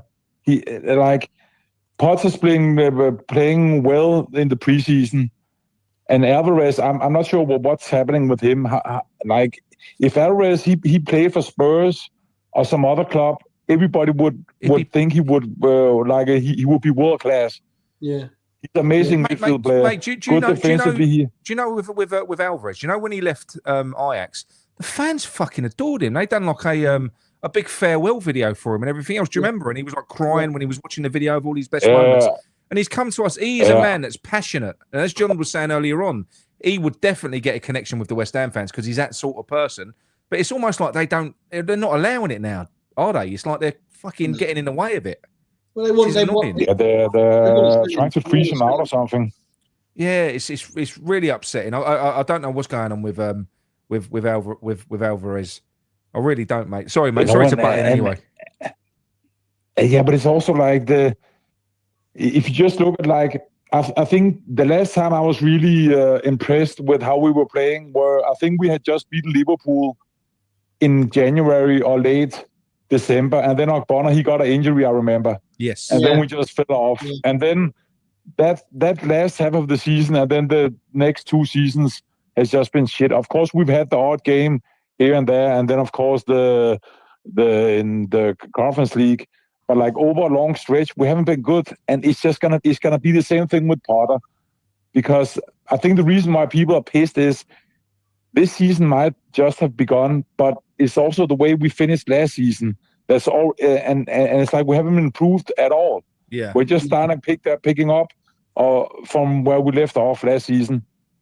And the system, it's just. I feel like it's going to be worse. I feel like it's going to be worse because of this system. I really, really, and it ain't. Look, when I talk about the system, it isn't just a formation. This is what people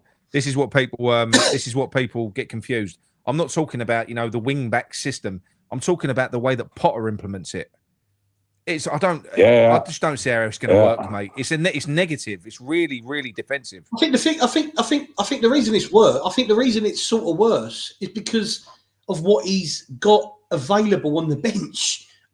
And dropping Potts for that first game is I can't get my head around it. It sends the wrong signal. It sends the wrong signal. It does. And also, I know we just bought a new goalkeeper, but so he's there for a week, and then he starts. Like how is Areola thinking? I mean, he must be thinking like, what the fuck am I doing here? Yeah, absolutely. And I agree with you that it's not the system where the players are. It's also the endeavor and the intensity that they play with. There's nothing there. No. And then James Ward-Prowse, I'm like, come on. He like this team is like built for 20 years ago. We're so slow. We are slow with the ball. Slow build up. There's no power. There's no passion. There's nothing there. Even yesterday, I was out with some friends, so I couldn't see the game. But then they were like, oh, Ryan, did you see we're down 2-0? Yeah, we're going to get relegated. Like, nobody is just like used to it now. There's no, it's like we're apathetic or what I think the word is.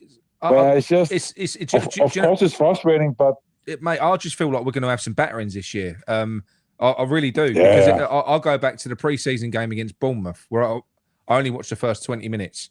They could have had 4 goals, and that's where it's when we come up against a team that was so flattered us. But it's when we come up against a team that are going to sort of really aggressively press us high. I'm thinking, fucking hell. I mean, because they can get in behind us so well. Bournemouth were like dropping balls over the wing backs. Dior Frank, the best defender in the world.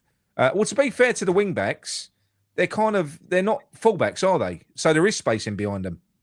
Yeah, I'm not. I don't know. I don't like it, mate. I don't. Just wait for Friday. Oh, I think Friday can be really terrible. They Chelsea drew today. They're gonna have to make a statement on Friday, and if Potter sets up the team again like that, it's gonna be like 4-5-0, I think. Unless he does something crazy. But they drew today against a fucking good team. I think Palace are a good team. Yeah, People underestimate Palace. Yeah. Chelsea have only been back in pre-season for 2 weeks because of the the Club World Cup. Yeah. So they had a break. They've only actually been back in training for 2 weeks. So they're a good few weeks behind most clubs in terms of fitness and stuff. But they'll still batter us. Yeah. That was like when Tottenham almost beat PSG with only been back in training in 6 days.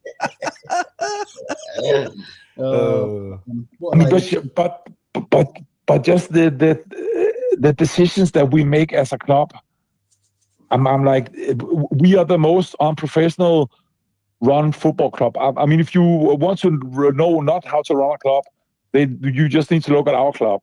Yeah, I agree. Like 100%. All day long. Callum Wilson, why are we bringing him in? For what?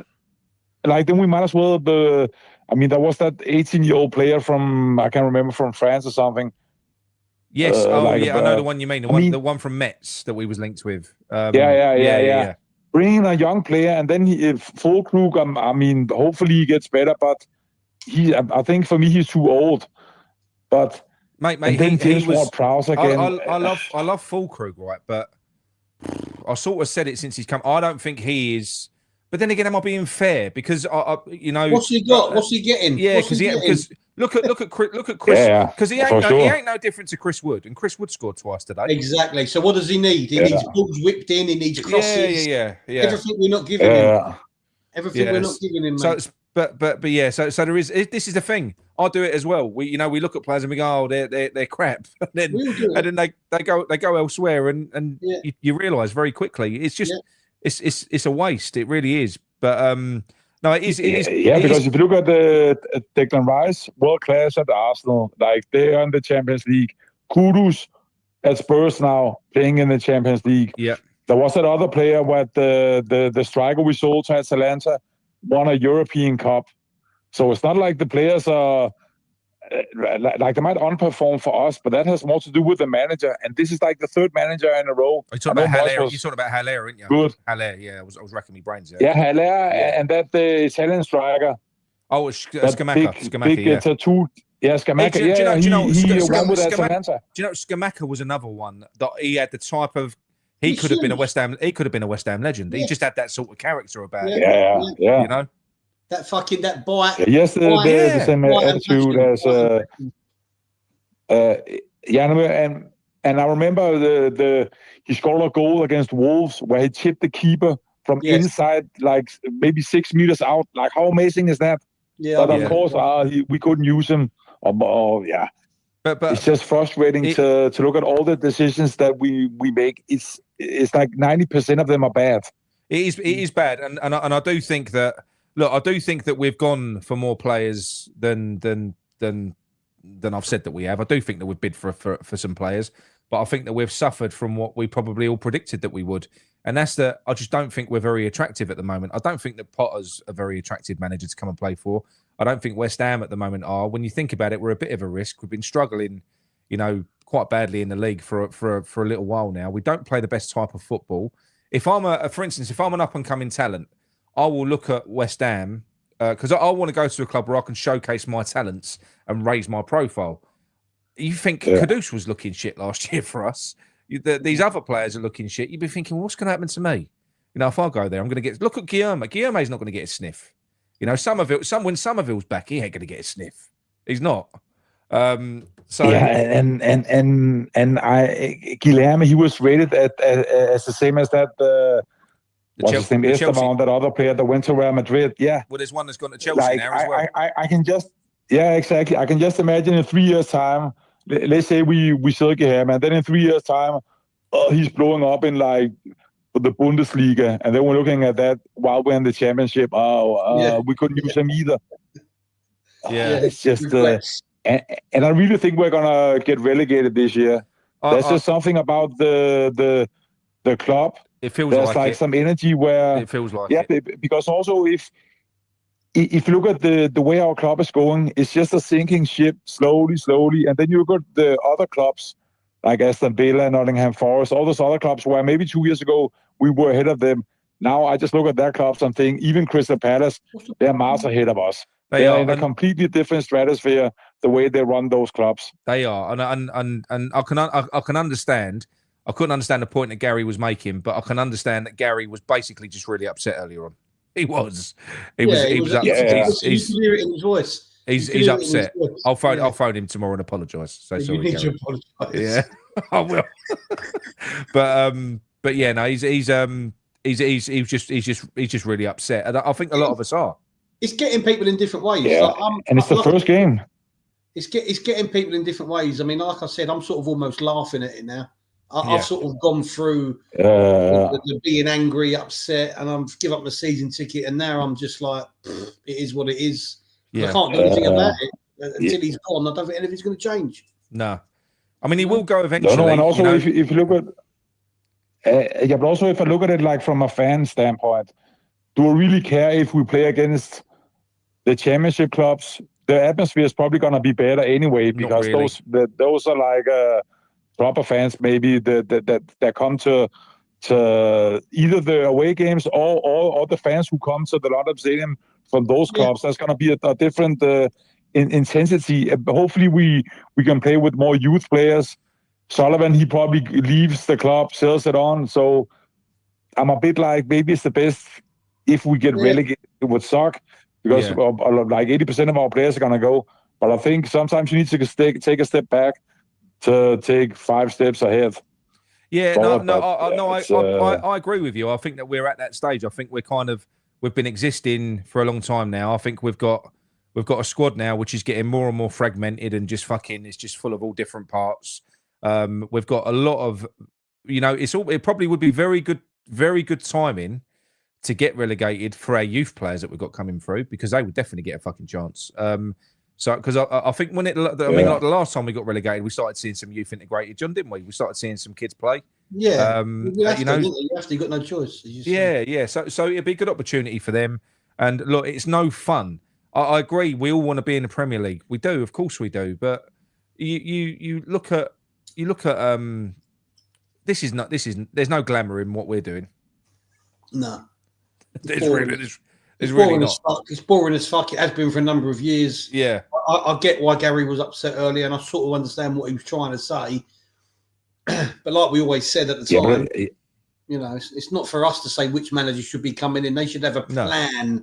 They should have a plan of what's going to happen next, but they never do, and that's the problem. And like Arnie said, that's why we're run so poorly because they have no long-term plan. No, and that's they don't. It. No, they don't. And those like the amateurs. I mean, even Steiden. I'm thinking back to Steiden, all the players he brought in, Alvarez, Kudus, and now we're like a complete shit show. I mean, I think Hammerson is gonna improve, but it's. I think it's gonna be a really tough season, but. Like that, sometimes we just have to. You should know a bit about Hermansson. He's a fellow Dane. He's a fellow Dane. Yeah. Yeah. And people over here, they really rate him. Has he got longer arms? And it seems though, Arnie. He doesn't look like he's got very short arms. I'm not sure. I haven't really started him like that. But I mean, they tout him to be the next national team goalkeeper.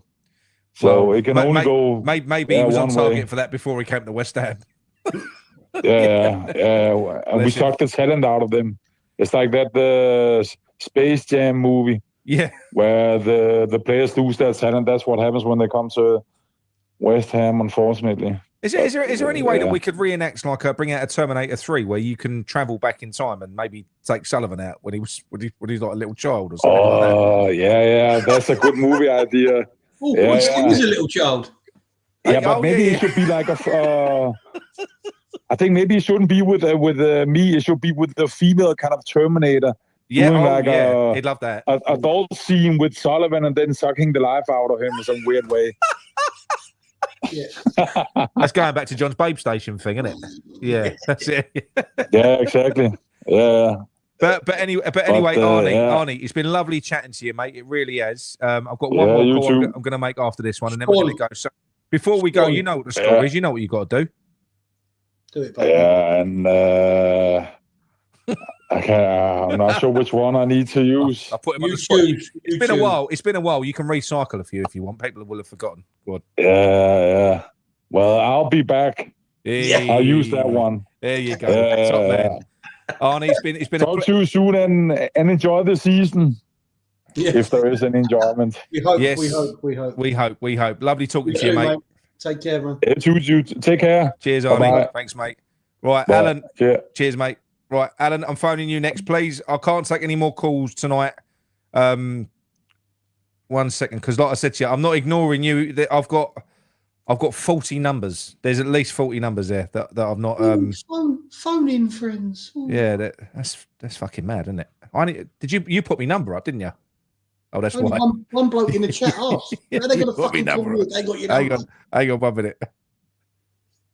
Alan Thomas. I will do another phone-in show this week. Well, maybe you should do it after the Chelsea game, though. Yeah, that's a good idea. Well, Evening out. How we doing? I'm all right, mate. I'm all right. It's been quite an upbeat show tonight, really, when you consider things, isn't it? Yeah, it's been a good show. Good callers. Yeah, nice to have a new caller and all. Yeah, it was done well. It did. Yeah, it's been a good show, mate. Always a good show, isn't it? Yeah. To be honest, it don't really matter how West Ham's doing. We tend to have a good show anyway, don't we? Yeah. We do. I mean, look. It's been crap more or less since we started doing YouTube. So yeah. Well, there was Oh yeah, we had the Europeans. We had the European spell. Yeah, we had that. But Alan, what would you like to talk about, my man? Chelsea. Well, it's probably the same as everyone else, really, isn't it? I just I can't see a fucking way out of this. Can you? No. I mean, we're all putting suggestions in, and I know we all want the ball to go, but I can't see it. I think he's going to hand it to his boy at some point. Do you reckon that'll happen? I think if it gets too hot for him, I think look, a lot of these fucking twats out there, like the types who won't sign a petition, these people. Right? That's not the love heart, everyone. That's the thumbs up in the chat if you can. Sorry, Al, go on, mate. Look, he'll pull a stroke, which some of these fucking mugs will believe, right? It'll get too hot for him. We'll have a few fucking rear-ups at him and all that. He'll fuck off. He'll hand it over to his boy. Probably his boy will come in. I don't know much about his boy. He might be a lovely lad. I don't know. But he'll come in saying all the right things, like new era, we're going to change this. And a lot of people are going to believe it again until it just goes shit again. Because while that fucker's still alive, he'll be pulling the strings for his boy anyway. Yeah, he will. Well, I think there's only one that's capable of running the club. I think you've got Dave, who would probably be the one. I think he's from what I'm told, a little bit like his dad. The other one, Jack, I think he draws pictures with crayons. I don't think he's going to be. Which one managed the women's team again? I forget. Jack, that was Jack. Yeah. He's good. Yeah, I'll take the one. I'll take the one with the. Yeah, I'll have him. Left the one with the crayons. Yeah, I'll take that one. Yeah. But look, I'm on there all the time. No surprise to me yesterday. No surprise at all. I think most of us see it coming, didn't we? Yeah. But did you see Potts being dropped coming? Honestly, Alan, be honest. No, I didn't see that. That was the one I that thought killed me, mate. That was the one that done me. he'd earned the right, hadn't he? Huh? Look, number one, he's earned the right. Yeah. Number two, you think even that fucking twat will be wise enough to think to himself, look, I'll appease him a little bit and I'll stick him in there, even if I just give him an half. Yeah. Just to keep the heat off himself. He must know it's on him. You know, it's not even that. He had no reason to drop him. Like, he wasn't playing badly in the games, was he? That I saw, no. No, not at all. No, he looked not at all. good. So there was no reasoning behind it. It wasn't form. It wasn't that he wasn't from what I've doing seen of him, we none of us have seen a lot of him, but the little we have seen, he seems to move the ball well. He moves it does at the right pace. things at the right time, I think. Yeah, and he moves it forward. Yeah. I've got a bit of a theory with, not a theory, but let's say, for instance, if this doesn't improve, Potter will go. We know that, right? That's obvious. There's no point even saying Potter out. If it continues going this way, he will go. He's got a foot out already. If that's the case, I'm happy for Potts to not be played yet, because I don't think that anyone's going to look good. No, but that could have a massive. That could have a massive dent anyone's on his going to look confidence, good. Nick. If you leave him out first 10 games, mate, it's a massive dent. Yeah, on that's true. his That's true. confidence. Yeah, I know. Because the other worry is, come January, right? Real foot, not these fucking idiots what we've got, but the real footballing people in the world, yeah, are not daft. They know his qualities. Come fucking January, if he ain't played, there'll be people sniffing around him. Yeah. He'll go. Because you'll have another team like Liverpool's of this world and like, who are quite good at these young kids get their chances. They will at least play them in cup games and all that and slowly feed them in and see if they're good enough. Alan, as you're on the screen, I'm just going for the super chats. You sent a super sticker earlier on. Thank you very much. Oh, no, you're welcome, mate. You're welcome. Cheers, mate. One of these other teams will see his qualities and think, we'll take him, we'll give him a couple of games in the FA Cup and the League Cup, and he'll get his chance. the thing is, Al, I keep saying it myself. I keep saying the kid, right? He's 22. I know. He could have probably gone and left West Ham a few years ago.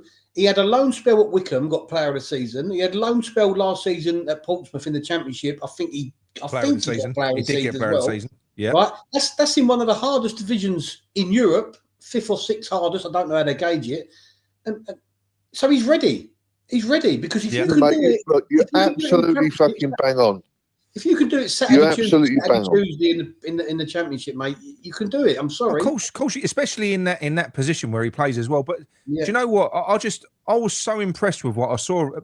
I think when you watch, because when I watch Prowse on the pitch, he just looks because he's so slow and because he's so off the pace, he looks erratic. He's just fucking like what he does something that drives me mad, right? He passes the ball and runs where he's passed it. Just like, what are you doing? Why are you doing that? Watch the move, mate. Yeah, but not towards the ball. Oh yeah, not space. And when did it become a thing, right? Because like you've hit a good point there that I brought up before in the chat and that. When did being 21 make you a kid, right? I don't know about you. I mean, it's different now. Kids stay on at fucking university and all that to their whatever. But I'd done 5 years fucking graft when I was fucking his age. You know what I mean? I was a working man at 21. Well, that Lamine Yamal in the Barcelona academy, he'd still be in our academy.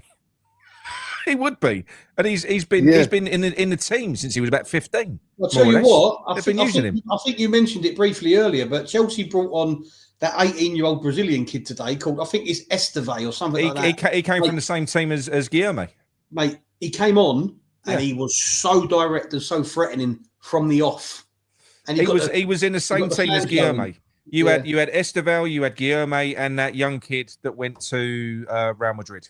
I can't think of his name, but same age. But yeah, so and you can't. And you know what? I think what's a shame for Guillaume. I think Guillaume's got an injury at the moment, but he won't be playing anyway. But Guillaume looks like he's bulked up a little bit. He looks like he's put on a bit of size. He's clearly been working on himself. Because he could have. And do you know what? Go on, mate. Why is it he won't fucking play him? Right now, I might upset a few here, but I don't give a fuck anyway. But he won't play him. We all know his qualities. We know he's fucking lightning quick. Thank you very much, mate. He's got the Brazilian skill. He's got all this, right? But he'll play Juve, who to me looks like a fucking rabbit in the headlight. I can't see what everyone else. I know a lot of people have, he's got his magic left foot, and no doubt he can deliver a ball. Yeah. But I've yet to see him go round someone, past someone. He always looks. He can't get rid of the ball quick enough when he receives it. He don't look ready at all to me. I'm not on the same hype train with Diouf. I don't think he's a bad signing though, because I think 20 years old for the squad, he ain't going to get worse. He's only going to get better. But I don't think he should. I don't think you bring someone like him in to just replace Emerson off the bat, do you, John? Not straight away. No, I mean, I don't know what's happened with Emerson, but I think Emerson should be almost coaching him along the way. He should be Emerson's understudy. You know what I mean? Yeah. 100%. So it could be. Meanwhile, Creswell's got 2 men in the matches. Yeah, Mabama scored 2 goals, but it is. Well, I say it's in a championship team, but that's where a lot of our targets are. But can he do it on a cold Tuesday night in Stoke? Oh, he is. Clearly he can. Clearly he can. Yes. Yeah. But no, I don't know where we go from here. Al. I mean, we've had our chats on the terraces and that. There's no point keep on banging on about it with the the disappointment that's come with the wider fan base, and I'm disappointed in it. I did think if I only thought that we would have got 6,000 signatures by this point, I would never have done it. How long's it been going? It's been it was since before the window opened. I think the sad thing is you was bang on creating it. Yeah. You was absolute, and don't ever allow yourself to think any different. No.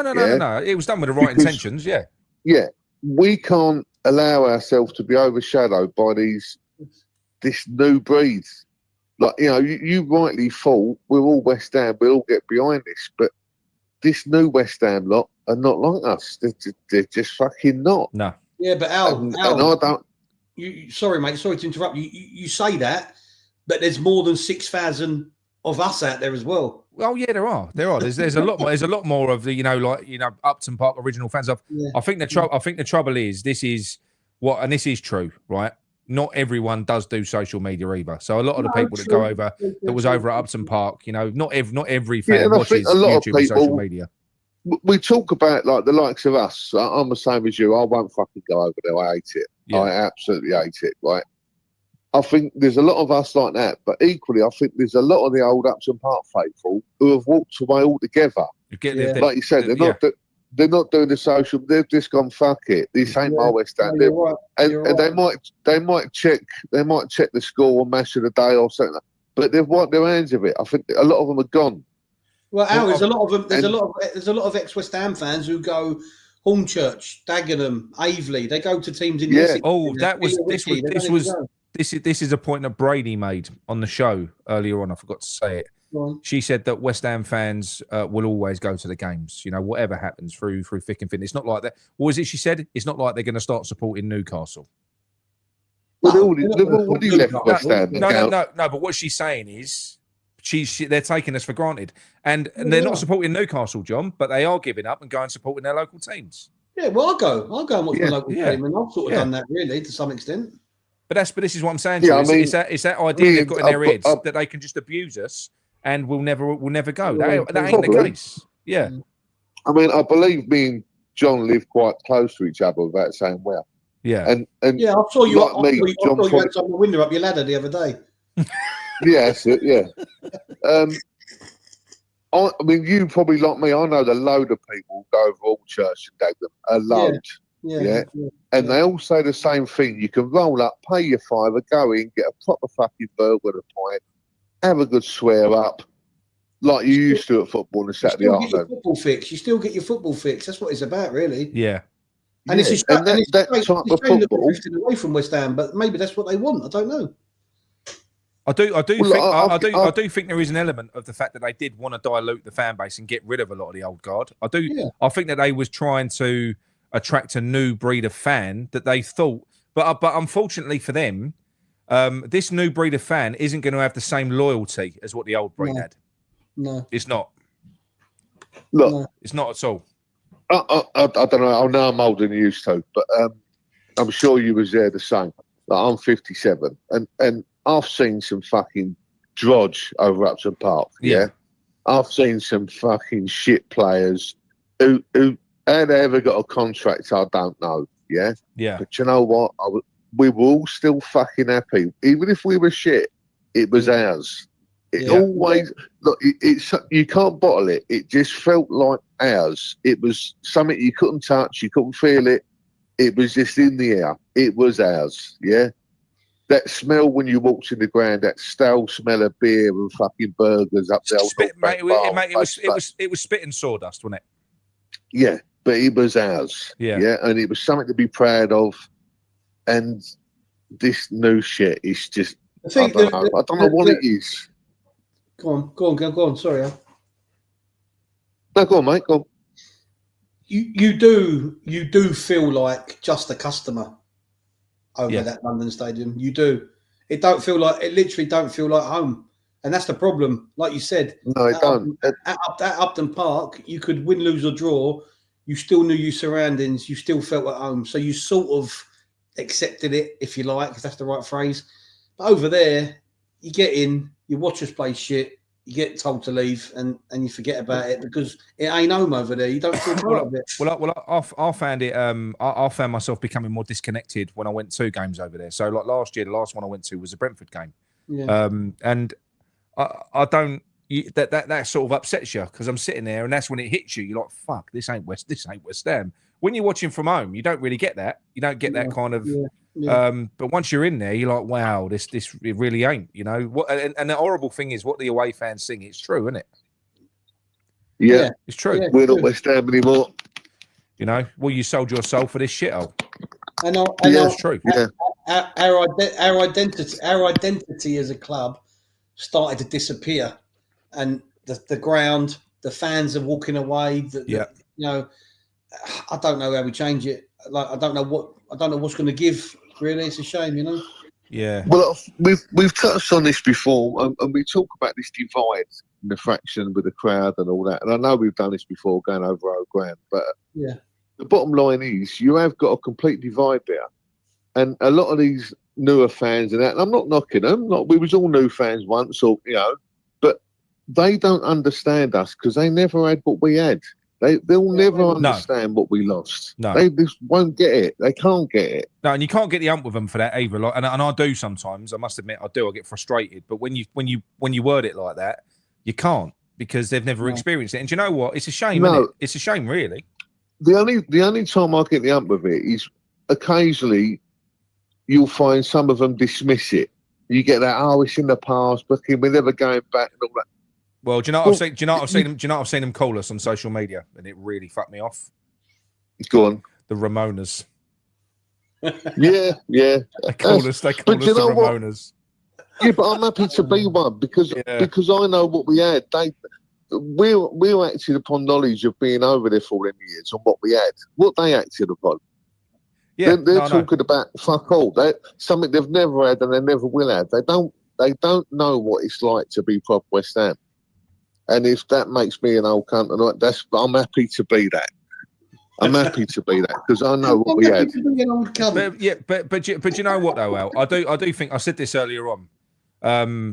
West Ham, as much even those people that have walked away, right, and they've wiped their mouth of it and they've gone, oh fuck off.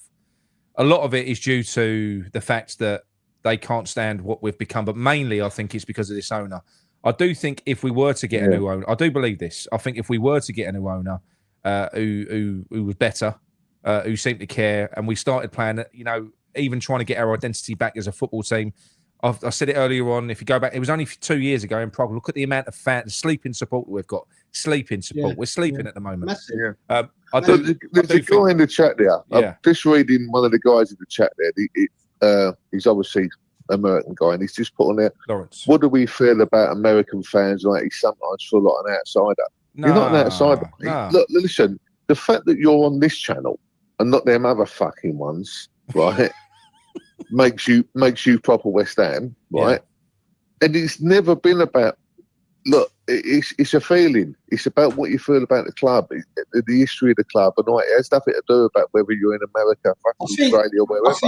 I think the reason Lawrence is saying that because we all talk about tourist fans. We're not talking about that though. What we mean by that, Lawrence, is not tourist fans, not people from overseas who support West Ham, but people who just go to West Ham to watch Premier League match. Football fans. They're not there to support neutrals. any particular team. That's a different thing. Yeah. So what you'll do is, for instance, when I went to the Brentford game, and it doesn't matter what nationality they are, but I was sat. I almost lost my son because he's quite Oriental looking, and I was sat in amongst a load of Korean fans. So are you? So I know, but Ben really is. He really is. Yeah. But I was going, Ben, where are you? But we were sat, and they had half and half scarves. They're not fans, you know. They're not West Ham fans. That's what we mean by tourist.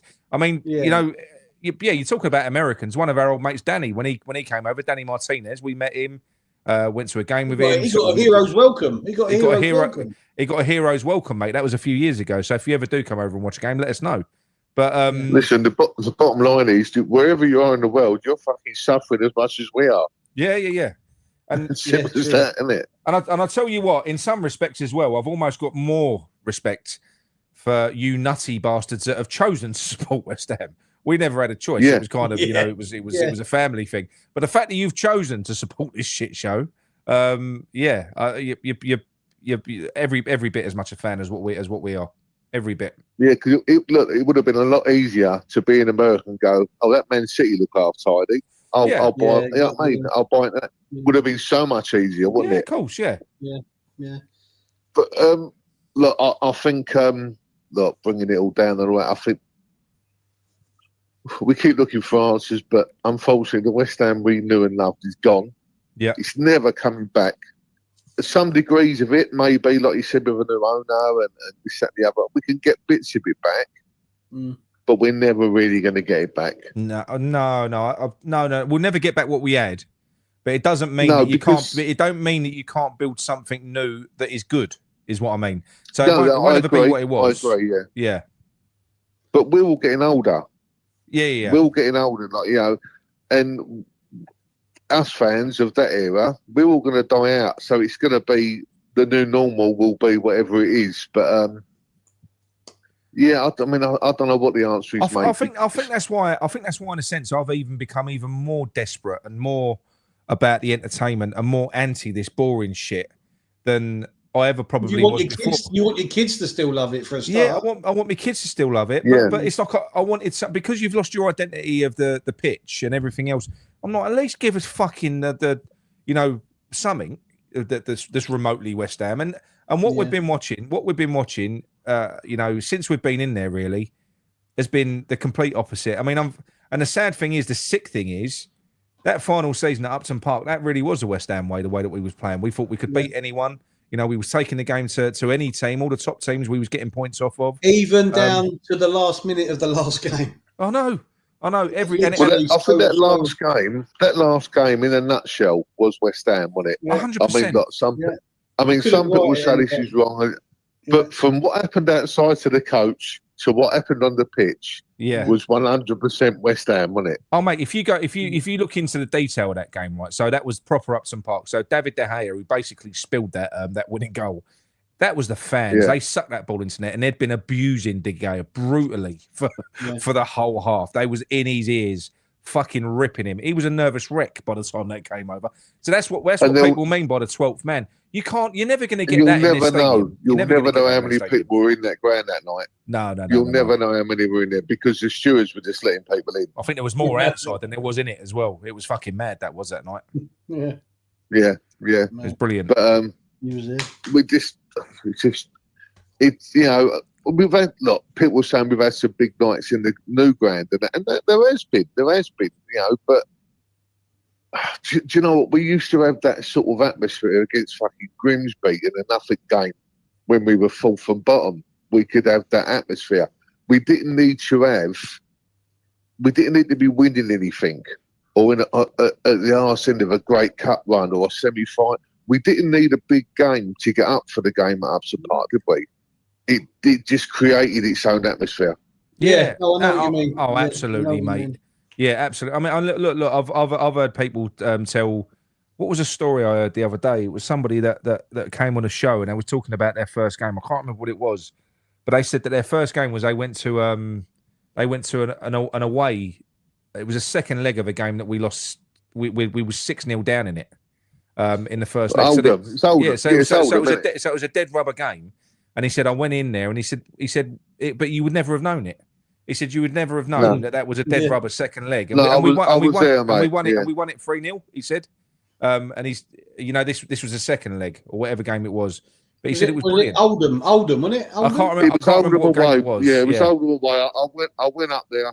They called it the St. Valentine's Day Massacre, didn't they? On their dodgy plastic pitch. And we got spanked by 6, and we done them well at home. That's it. But he said the atmosphere at home was wicked. He said, I was only a kid. And he said, you would never have known. Frankie Bum. They had a striker called Frankie Bum. I remember him. No, I'm being serious. His name was Frankie Bum. Is that who it was? Yeah. Was that Boundary Park? Yeah. Oldham, yeah. Fucking AstroTurf, yeah. Fucking hell. Yeah, shit up. Plastic. Yeah, it was. Right, but anyway, I'll tell you what, Al. It's been lovely talking to you, mate, but we're going to wrap this up. I'm going to get to bed. Cheers, Alan. And I've got a treat for you all. Nice to see you back on, John. I know, mate. I've had loads of messages saying the same thing, mate. Loads. Yeah, half of these calls are for John from women. I can't get rid of them. Can't get rid of them. So yeah, I've got a treat for you. Tony sent through the revised new. We're going to play out with that. I'm going to play out with that. So there you go. Love it. So when we go, I haven't watched it yet, so I don't know what it is, but yeah. So that's what we're going to do. But Alan, love you, mate. Speak to you again soon. Cheers, DJL. Take care, guys. Take care. Yeah. Good luck, mate. Right. Thanks to everyone in the chat. I think Lawrence 45. Jesus. Very good. Longest show for a while. Lawrence Watkins, thank you very much, mate. Very, very kind of you. USA. And yeah, thanks to everyone in the chat. It's been, do you know what? In the circumstances, it's been a good show tonight. And Gary, if you're still watching, sorry I shouted, mate. You'll be on the phone to him tomorrow. I'm gonna phone him. I'm gonna apologise. Sorry, mate. He knows that's my trigger word. He does it on purpose. Moise is my trigger word. But yeah, thanks to everyone in the chat. It's been good under the circumstances. It's been a good show. Great to have you back, John. Mickey's probably tucked up in bed now, snoring. And yeah, we'll play you out in his little matchbox has got cotton wool in it, is it? Right, speak to you all soon. You can't say nothing now. See you later. Go your hands. Right, it should play.